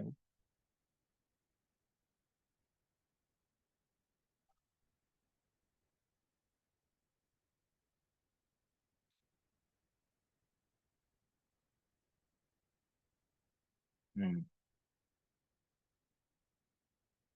तो यहाँ पे क्या है? बुधा भाव समन्विता, है ना? मतलब पूरे भाव से वो भक्ति करते हैं, है ना? ऐसे ऊपर ऊपर से दिखावे के लिए भक्ति नहीं करते, ठीक है? पढ़िए तात्पर्य, हम एक एक परिच्छेद समझ के लेते हैं। पहला परिच्छेद पढ़िए। जिस विद्वान ने वेदों का ठीक से अध्ययन किया हो और भगवान चैतन्य जैसे अधिकारियों से ज्ञान प्राप्त किया हो तथा यह जानता हो कि इन उपदेशों का किस प्रकार उपयोग करना चाहिए, वही ये समझ सकता है कि भौतिक तथा आध्यात्मिक जगतों के मूल श्री कृष्ण ही हैं। इस प्रकार के ज्ञान से वह भगवत भक्ति में स्थिर हो जाता है। वह व्यर्थ की टीकाओं से या मूर्खों के द्वारा कभी पथभ्रष्ट नहीं होता। सारा वैदिक साहित्य स्वीकार करता है कि कृष्ण ही ब्रह्मा, शिव तथा अन्य समस्त देवताओं के स्रोत हैं। अथर्ववेद में गोपाल तापनी उपनिषद में 1.24 में कहा गया है, यो ब्रह्म यो ब्रह्मण विदधाति पूर्वयो वे वेदांश गापयति स्म कृष्णः। प्रारंभ में कृष्ण ने ब्रह्मा को वेदों का ज्ञान प्रदान किया और उन्होंने भूतकाल में वैदिक ज्ञान का प्रचार किया। पुनः नारायण उपनिषद में पहले श्लोक में कहा गया है, अथ पुरुषो ह वै नारायणो कामयत् प्रजा सृजेयेति। तब भगवान ने जीवों की सृष्टि करनी चाहिए।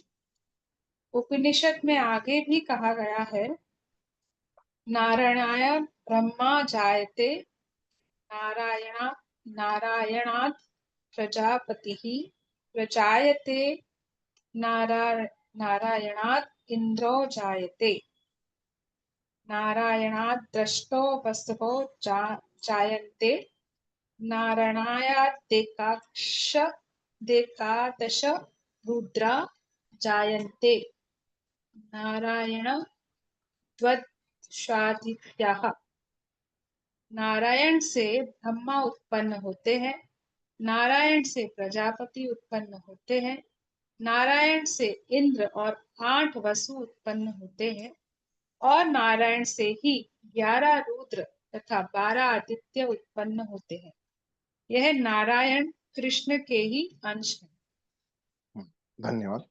तो अभी देखिए भगवान ने यहाँ पे क्या बोला है श्लोक में, सब कुछ क्या हो रहा है, आध्यात्मिक भौतिक है ना, और ये दुनिया की सब चीजें जो है वो भगवान से ही उत्पन्न हो रही हैं, है ना, इस तरह से बोला है। तो वो समझाने के लिए प्रभुपाद बता रहे हैं कि जिस विद्वानों ने वेदों का ठीक से अध्ययन किया है और भगवान चैतन्य जैसे अधिकारियों से ज्ञान प्राप्त किया हो तथा यह जानता हो कि इन उपदेशों का किस प्रकार उपयोग करना चाहिए, वही समझ लेता है कि भौतिक तथा आध्यात्मिक जगतों की मूल कृष्ण ही है।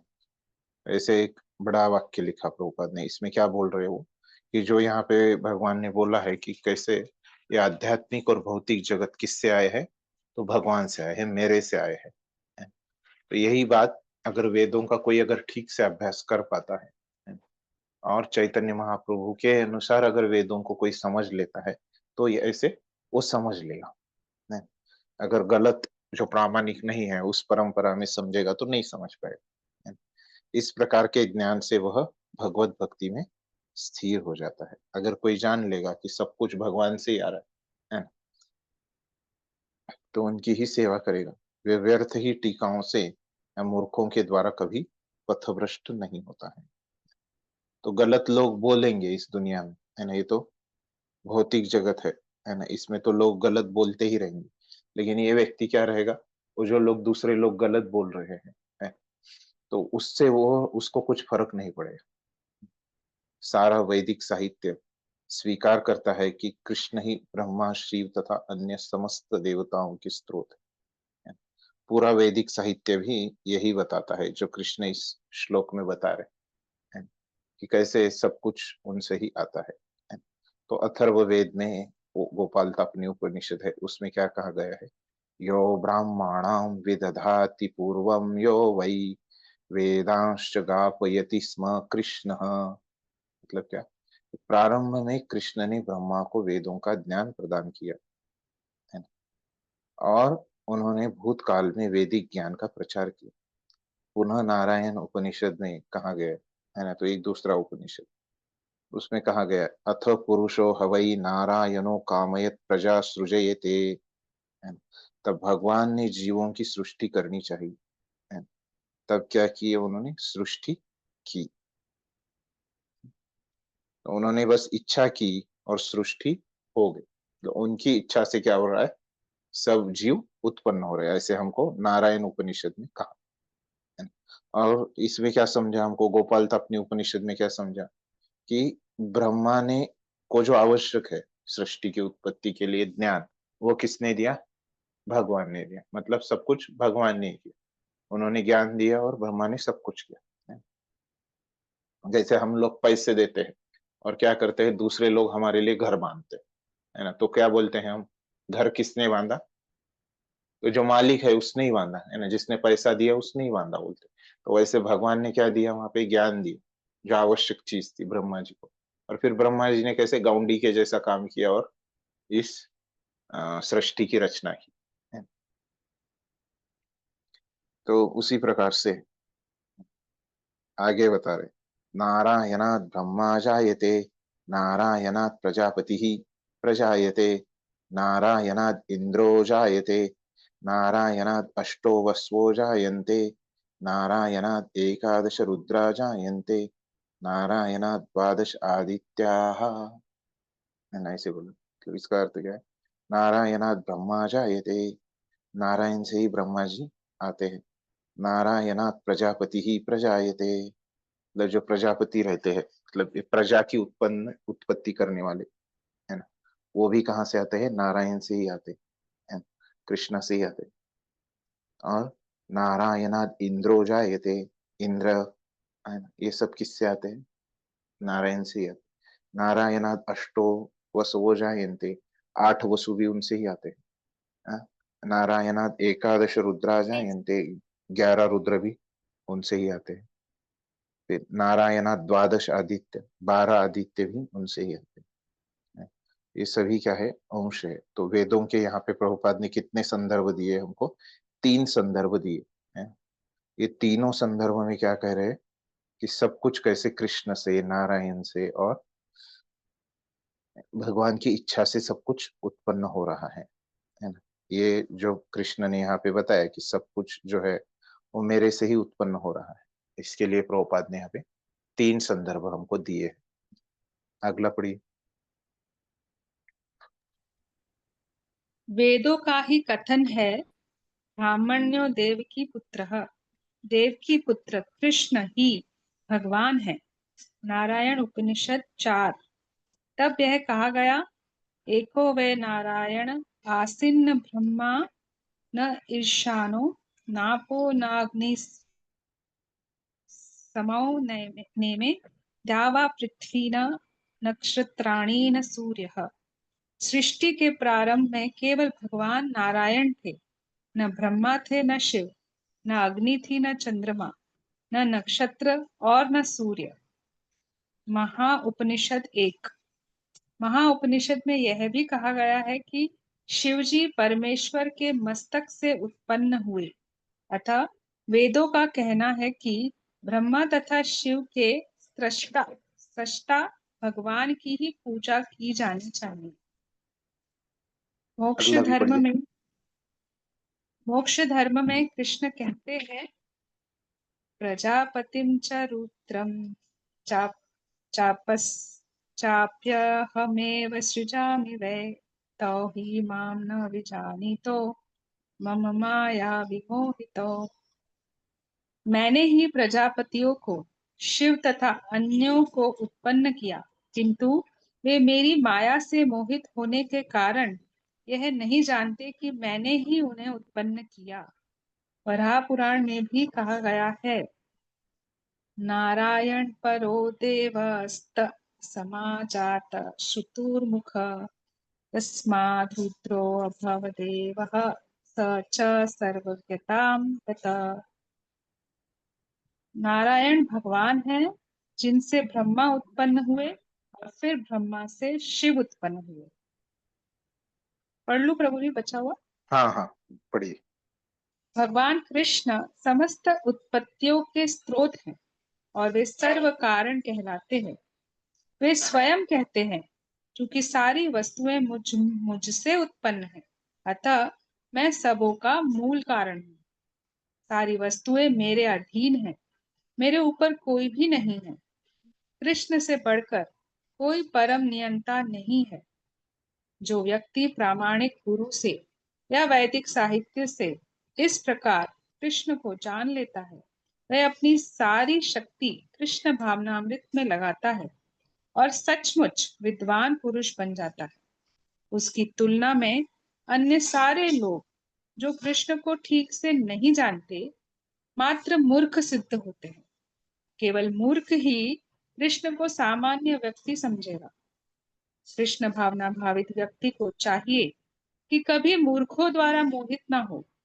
उसे भगवत गीता की समस्त अप्रामाणिक टीकाओं एवं व्याख्याओं से दूर रहना चाहिए और दृढ़ता पूर्वक कृष्ण भावनामृत में अग्रसर होना चाहिए। धन्यवाद। तो अभी आगे भी प्रभुपाद क्या कर रहे हैं? वैसे ही संदर्भ दे रहे हैं। किसके लिए? ये सब कुछ कैसे कृष्ण से ही उत्पन्न हुआ है। तो पहले ही प्रभुपाद ने 3 संदर्भ दिए है ना, पिछले परिच्छेद तक। फिर आगे भी क्या कहते हैं वो कि ब्रह्मण्यो देवकी पुत्र, मतलब क्या है कि देवकी पुत्र कृष्ण ही भगवान है। तो वही भगवान है, क्योंकि और भगवान ही सब कुछ उत्पन्न करते हैं, है ना। इस अर्थ में क्या है कि भगवान से ही, मतलब कृष्ण से ही सब कुछ उत्पन्न हो रहा है ना, ऐसे बता। फिर और एक उपनिषद है महा उपनिषद, है ना। ये चौथा ये दिया संदर्भ। फिर पांचवें संदर्भ में क्या बोल रहे हैं, महा उपनिषद से बोल रहे हैं, है ना। तो वहां पे क्या किया, यो एको वै आसीन ब्रह्मण, है ना। मतलब क्या बता रहे हैं कि शुरू में क्या रहा था, सृष्टि के शुरू में, है ना। तो एको वै, है ना। तो केवल एक ही, है ना, आसीन। तो एक ही थे वो, है ना। आसीन, यहाँ पे दो न है, फिर बाद में बनते हैं न ब्रह्मा, ब्रह्मा भी नहीं थे, न ईशानो, है ना, मतलब शिव जी भी नहीं थे, न अपि अग्नि, है ना, अग्नि भी नहीं था, है ना, न ये यहाँ पे चंद्र, है ना, समो, चंद्र को समो का, न समो, चंद्र भी नहीं था, न में ध्या पृथ्वी, है। तो ये पृथ्वी भी वहां पे नहीं थी, है। और न नक्षत्राणी, नक्षत्र भी वहां पे नहीं थे, और सूर्य भी नहीं था। मतलब क्या है संक्षिप्त में, कुछ भी नहीं था, लेकिन एक ही थे वो, एक वही, एको वही आसीन, है ना। वो एक कौन थे, भगवान ही थे, है। तो ऐसे बता रहे। तो मतलब भगवान से ही पहले एक ही थे, फिर इतने सारे कैसे आ गए बाद में, ये नक्षत्र आ गए, अग्नि आ गए, चंद्रमा आ गया, पृथ्वी आ गई, है ना, सूर्य आ गया, शिव जी आ गए, ब्रह्मा आ गए। ये कैसे आ गए, क्योंकि एक जो पहले था भगवान, उससे ही सब कुछ उत्पन्न हुआ, है ना, तभी तो आ सकते। ऐसे ये महा उपनिषद में बता रहे। महा उपनिषद में यह भी कहा गया है कि शिव जी परमेश्वर के नतमस सॉरी, शिव जी परमेश्वर के मस्तक से उत्पन्न हुए, है ना। भगवान का जो मस्तक है, वहां से शिव जी की उत्पत्ति हुई। अतः वेदों का कहना है कि ब्रह्मा तथा शिव के सृष्टा भगवान की ही पूजा की जानी चाहिए। ये सब ब्रह्मा शिवा, ये भगवान से ही आए हैं। तो ये मोक्ष धर्म में ऐसे एक श्लोक है, उसमें क्या कहा गया है, तो भगवान ने ही प्रजातियों को, शिव तथा अन्य को उत्पन्न किया, किंतु वो मेरी माया से मोहित होने के कारण यह नहीं जानते कि मैंने ही उन्हें उत्पन्न किया। तो भगवान ने ही सब कुछ उत्पत्ति की है, ब्रह्मा और शिव की भी, है। नारायण भगवान है, जिनसे ब्रह्मा उत्पन्न हुए और फिर ब्रह्मा से शिव उत्पन्न हुए, है। तो यह अभी फिर से वराह पुराण में भी ऐसे ही श्लोक है, मोक्ष धर्म के जैसा ही, है। यहाँ तक केवल प्रभुपाद ने संदर्भ संदर्भ ऐसे बताया है। किसके लिए संदर्भ बताया है ये, किसके लिए बताए प्रभुपाद ने भगवान संदर्भ। के भगवान के ऐश्वर्य सारे बताने के लिए, भगवान, भगवान के लिए बता रहे कि भगवान से सारे कुछ उत्पन्न हुआ है। हाँ, भगवान मतलब कैसे सब आध्यात्मिक भौतिक और सब चीजें कैसे भौतिक सारे भगवान से चीज उत्पन्न उत्पन्न। हुई है ना। तो ये बताने के लिए इतने शास्त्रों से श्लोक बताए। फिर बता रहे आगे, भगवान कृष्ण समस्त उत्पत्तियों से स्रोत है और वे सर्वाकारण कहलाते, है ना। तो वही बात है, सब कुछ भगवान से आता है। वे स्वयं भगवान कहते हैं, क्योंकि सारी वस्तुएं मुझसे उत्पन्न है, अतः वे सबों का मूल कारण है। तो सब वस्तुओं के मूल कारण भगवान। सारी वस्तुएं मेरे अधीन है, मेरे ऊपर कोई भी नहीं, है ना। तो भगवान के बराबर और भगवान के ऊपर कोई नहीं है ना, सब कुछ भगवान के नीचे। कृष्ण से बढ़कर कोई परम नियंता नहीं है। जो व्यक्ति प्रामाणिक गुरु से या वैदिक साहित्य से इस प्रकार कृष्ण को जान लेता है, वह अपनी सारी शक्ति कृष्ण भावनामृत में लगाता है। तो जो व्यक्ति ऐसे जान लेगा भगवान के बारे में, है ना, सब कुछ भगवान के अधीन है ना, तो वो क्या करेगा, स्वभावता ही भगवान की सेवा में वो लग जाए। और ऐसा व्यक्ति ही क्या है, विद्वान पुरुष है। उसकी तुलना में अन्य लोग जो कृष्ण को ठीक से नहीं जानते, मात्र मूर्ख सिद्ध होते हैं। तो ये जो लोग भगवान को सब चीजों का मालिक है ऐसे नहीं जानते, वो क्या है, मूर्ख लोग सम है। केवल मूर्ख ही कृष्ण को सामान्य व्यक्ति समझे। कृष्ण भावना भवित व्यक्ति को चाहिए कभी मूर्खों द्वारा मोहित न हो, उसे भगवत गीता की समस्त अप्रामाणिक टीकाओं एवं व्याख्याओं से दूर रहना चाहिए और दृढ़ता पूर्वक कृष्ण भावनामृत में अग्रसर होना चाहिए।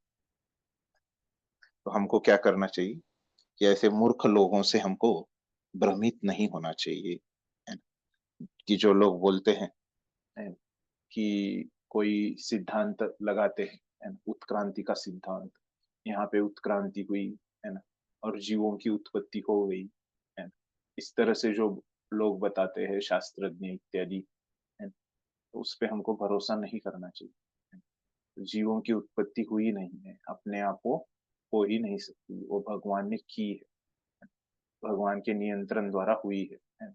अन्य कोई उसमें कारण नहीं है, ये सृष्टि का, जीवों की उत्पत्ति का, है ना। अन्य कोई सिद्धांत नहीं है, कोई उत्क्रांति का सिद्धांत नहीं है, एक ही सिद्धांत है, भगवान ने सब कुछ ये बनाया है, भगवान की शक्ति से ये आध्यात्मिक और भौतिक जगत यहाँ पे है। ठीक है, यहाँ तक स्पष्ट है सभी को? किसी को कुछ प्रश्न है?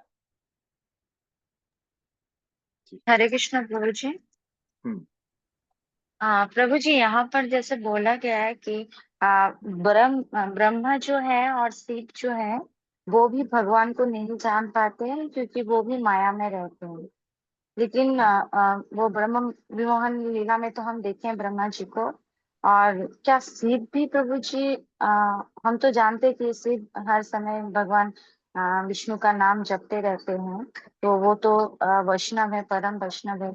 तो वो यहाँ पर बोला गया, लेकिन वो भी माया में रहते हैं। तो वो कैसे है प्रभु जी? एक तो हमने देखा था वो जब एक लीला था जिसमें शिव भी विमोहित हो गए थे। लेकिन हम्म मतलब क्या समझना चाहिए इसे, इसलिए पूछा।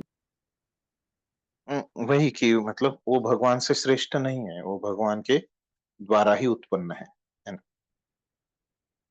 भगवान की वो भगवान से पहले नहीं है, भगवान ने ही उनकी उत्पत्ति की है। जैसे यहाँ पे भगवान बता रहे कि सभी चीजों के जो है उनसे उत्पन्न हो रही है। और जो आप लीला बता रहे हैं शिव जी की, है ना, वो भी 8वें स्कंद में आती है ना? जो समुद्र मंथन लीला होती है ना, और वहां पे भगवान जो मोहिनी मूर्ति का रूप लेते हैं, है ना, तो ये विष्णु का ही रूप रहता है ना, लेकिन वो एक स्त्री के रूप में आते हैं, है ना। तो शिव जी उनसे भी आकर्षित हो जाते हैं, है ना। भले ही वो वैरागी है ना, ऐसे, लेकिन वो हो गए दिखाने के लिए, है, कि नहीं तो लगेगा कि शिव जी कैसे अलग है, भगवान पे निर्भर नहीं है ना, ऐसे हमको लगेगा।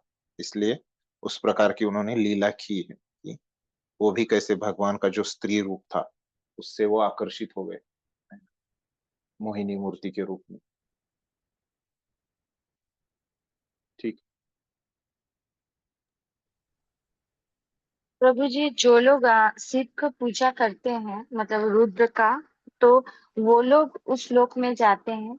तो क्या फिर उन लोग को भी उधर से रिटर्न आना पड़ता है इधर? हाँ, उनको भी सभी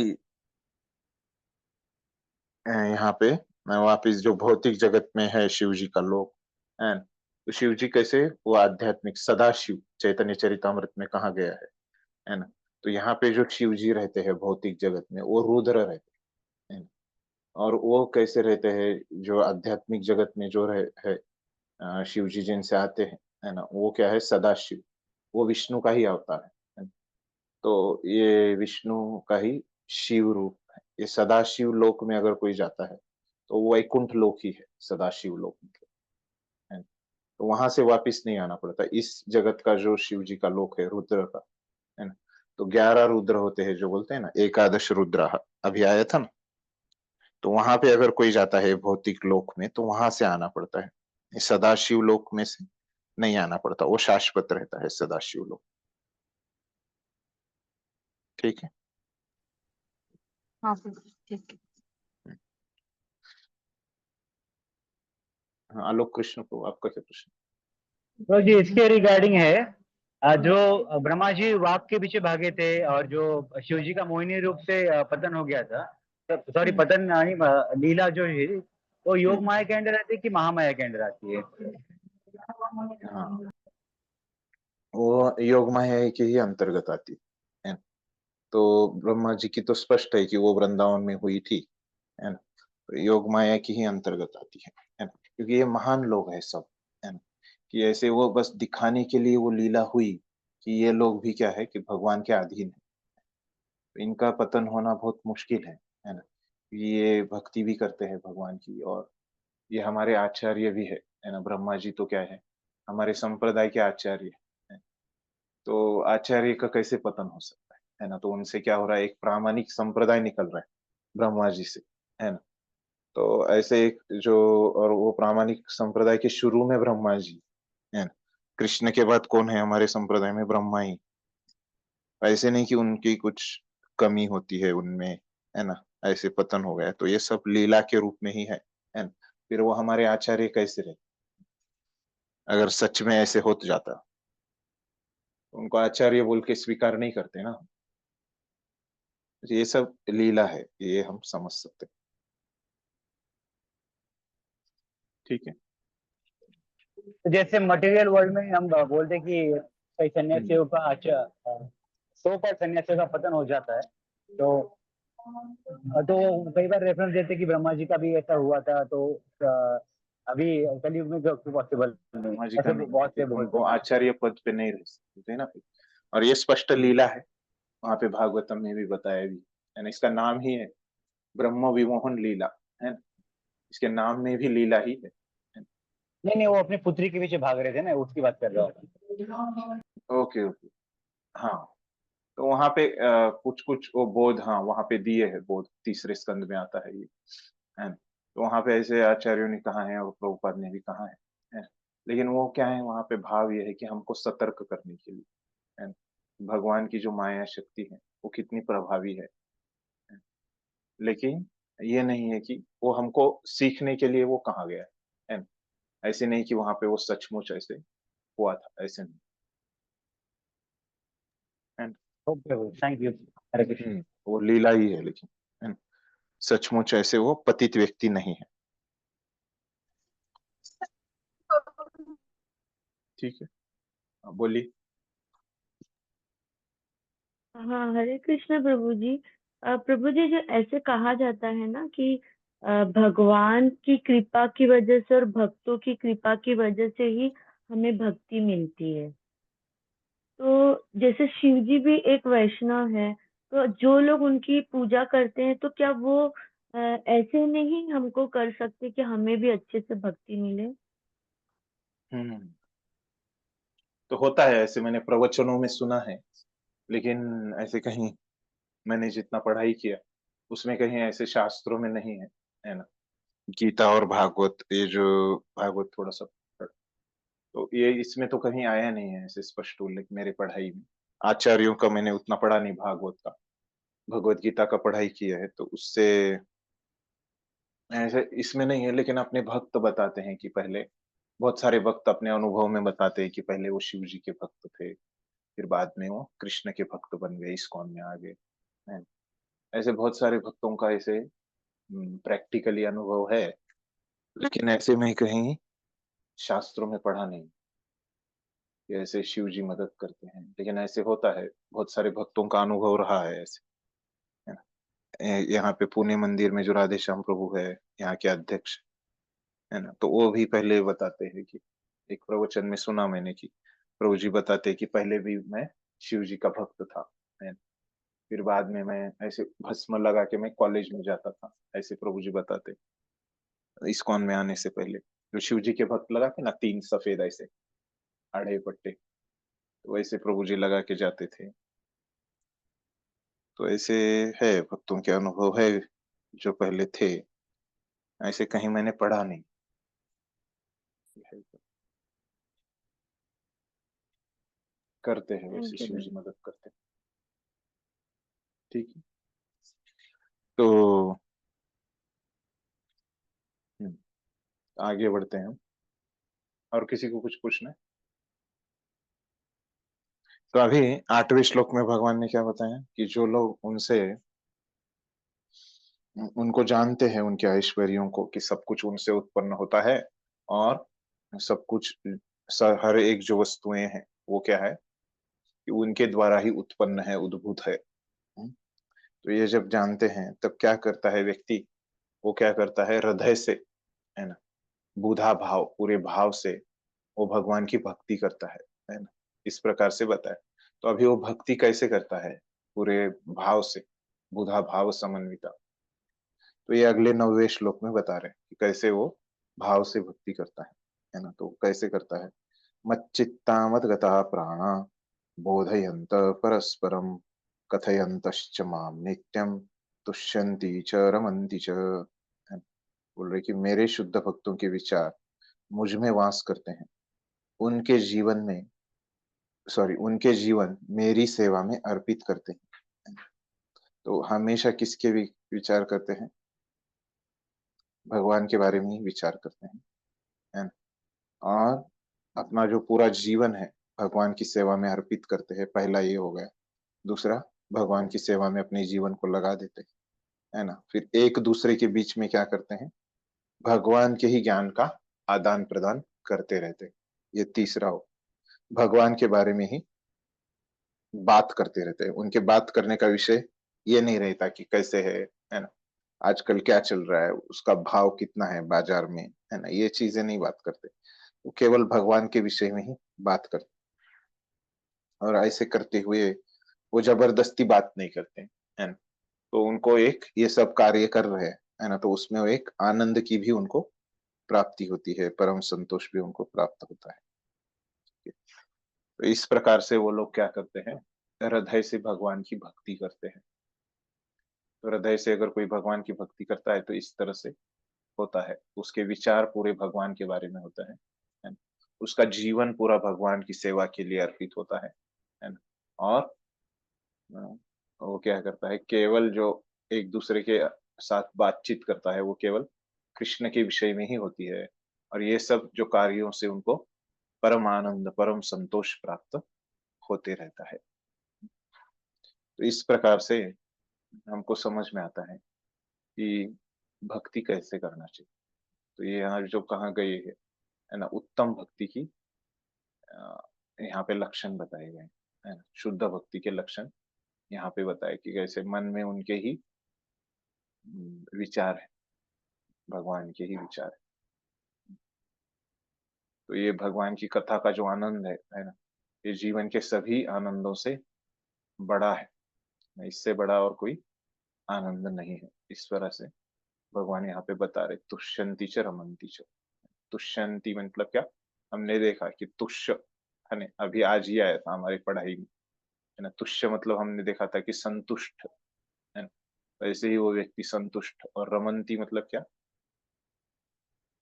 कि उनको आनंद, है ना, संतोष, संतुष्टि। और रमन्ति मतलब दिव्य आनंद वो भोगते हैं, दिव्य आनंद का। और तुष्यंति मतलब संतुष्टि भी उनको अनुभव करते हैं, और आनंद, दोनों चीजों का वो अनुभव करते हैं, है ना, जो इस तरह से कार्य करते हैं।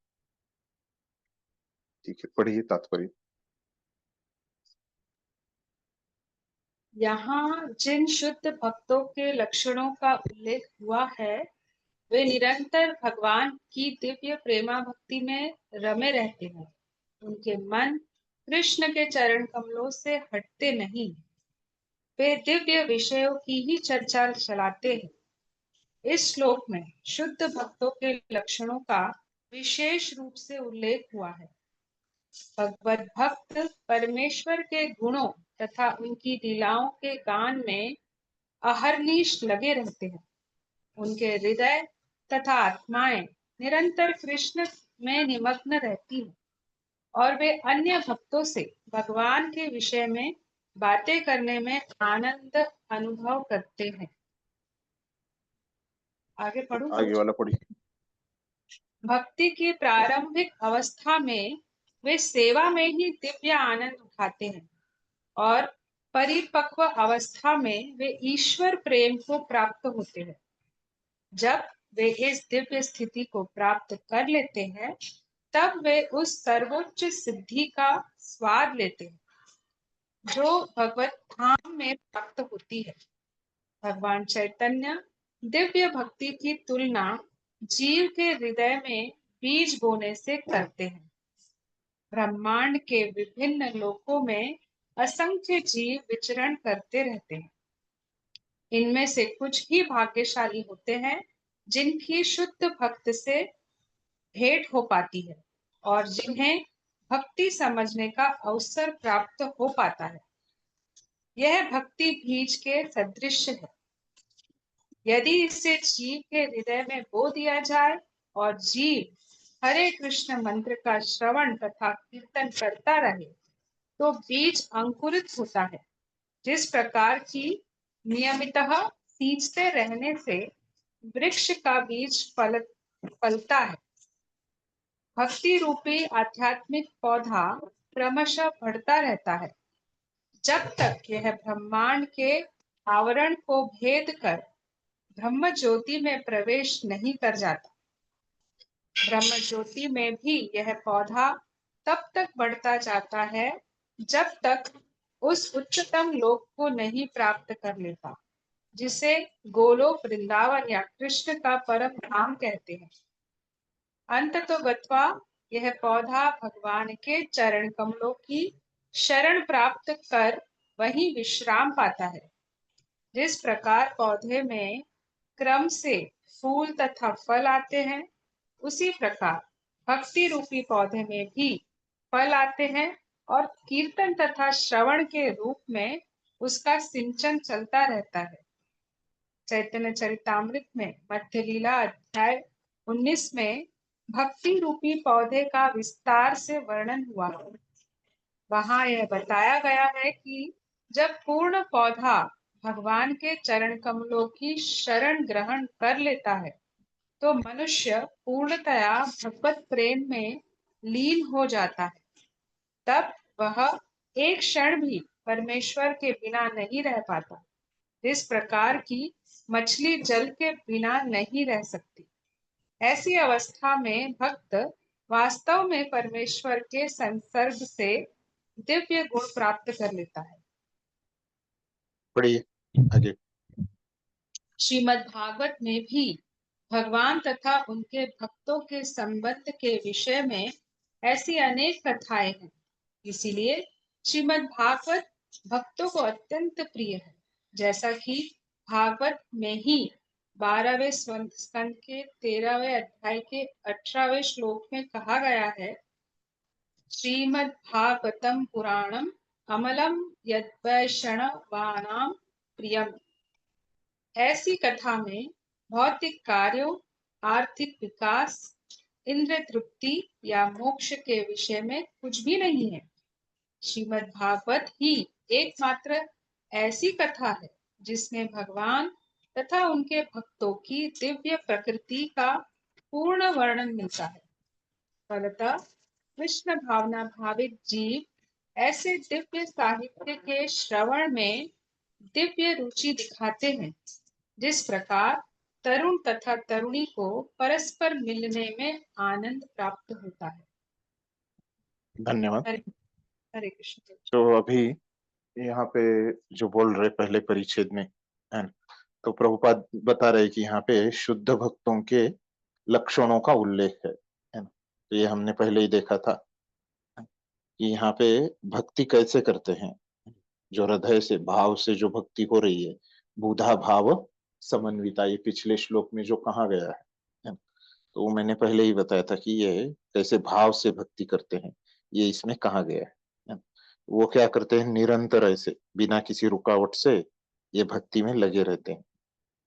उनके मन कृष्ण के चरण कमलों से हटते नहीं है। मतलब क्या, मन में केवल कृष्ण के ही विचार रहते हैं और वे दिव्य विषयों की ही चर्चा करते हैं और अपने वाणी से क्या करते हैं, केवल कृष्ण के बारे में ही बोलते हैं, अन्य विषय के बारे में नहीं बोलते। इस श्लोक में शुद्ध भक्तों के लक्षणों का विशेष रूप से उल्लेख हुआ। ये सब किसके लक्षण है? शुद्ध भक्तों के लक्षण। भगवत भक्त परमेश्वर के गुणों तथा उनकी लीलाओं के गान में अहर्निश लगे रहते हैं। तो भक्त जो रहते हैं भगवान के गुणगान में ही अहरनिश मतलब दिन रात लगे रहते हैं। या? उनके हृदय तथा आत्माएं निरंतर कृष्ण में निमग्न रहती हैं और वे अन्य भक्तों से भगवान के विषय में बातें करने में आनंद अनुभव करते हैं। तो ऐसे करने में है ना, उनका मन केवल कृष्ण में ही रहता है और भगवान के विषय में जब वो बात करते हैं तब वो आनंद का भी अनुभव करते हैं। इधर भी लक्षण ही उनके बताए हैं। तो यहाँ पे हम रुकते हैं आज के लिए, समय हो गया है। ठीक, हरे कृष्ण, मुझे दंडवत प्रणाम। हाँ धन्यवाद। कुछ पूछना है?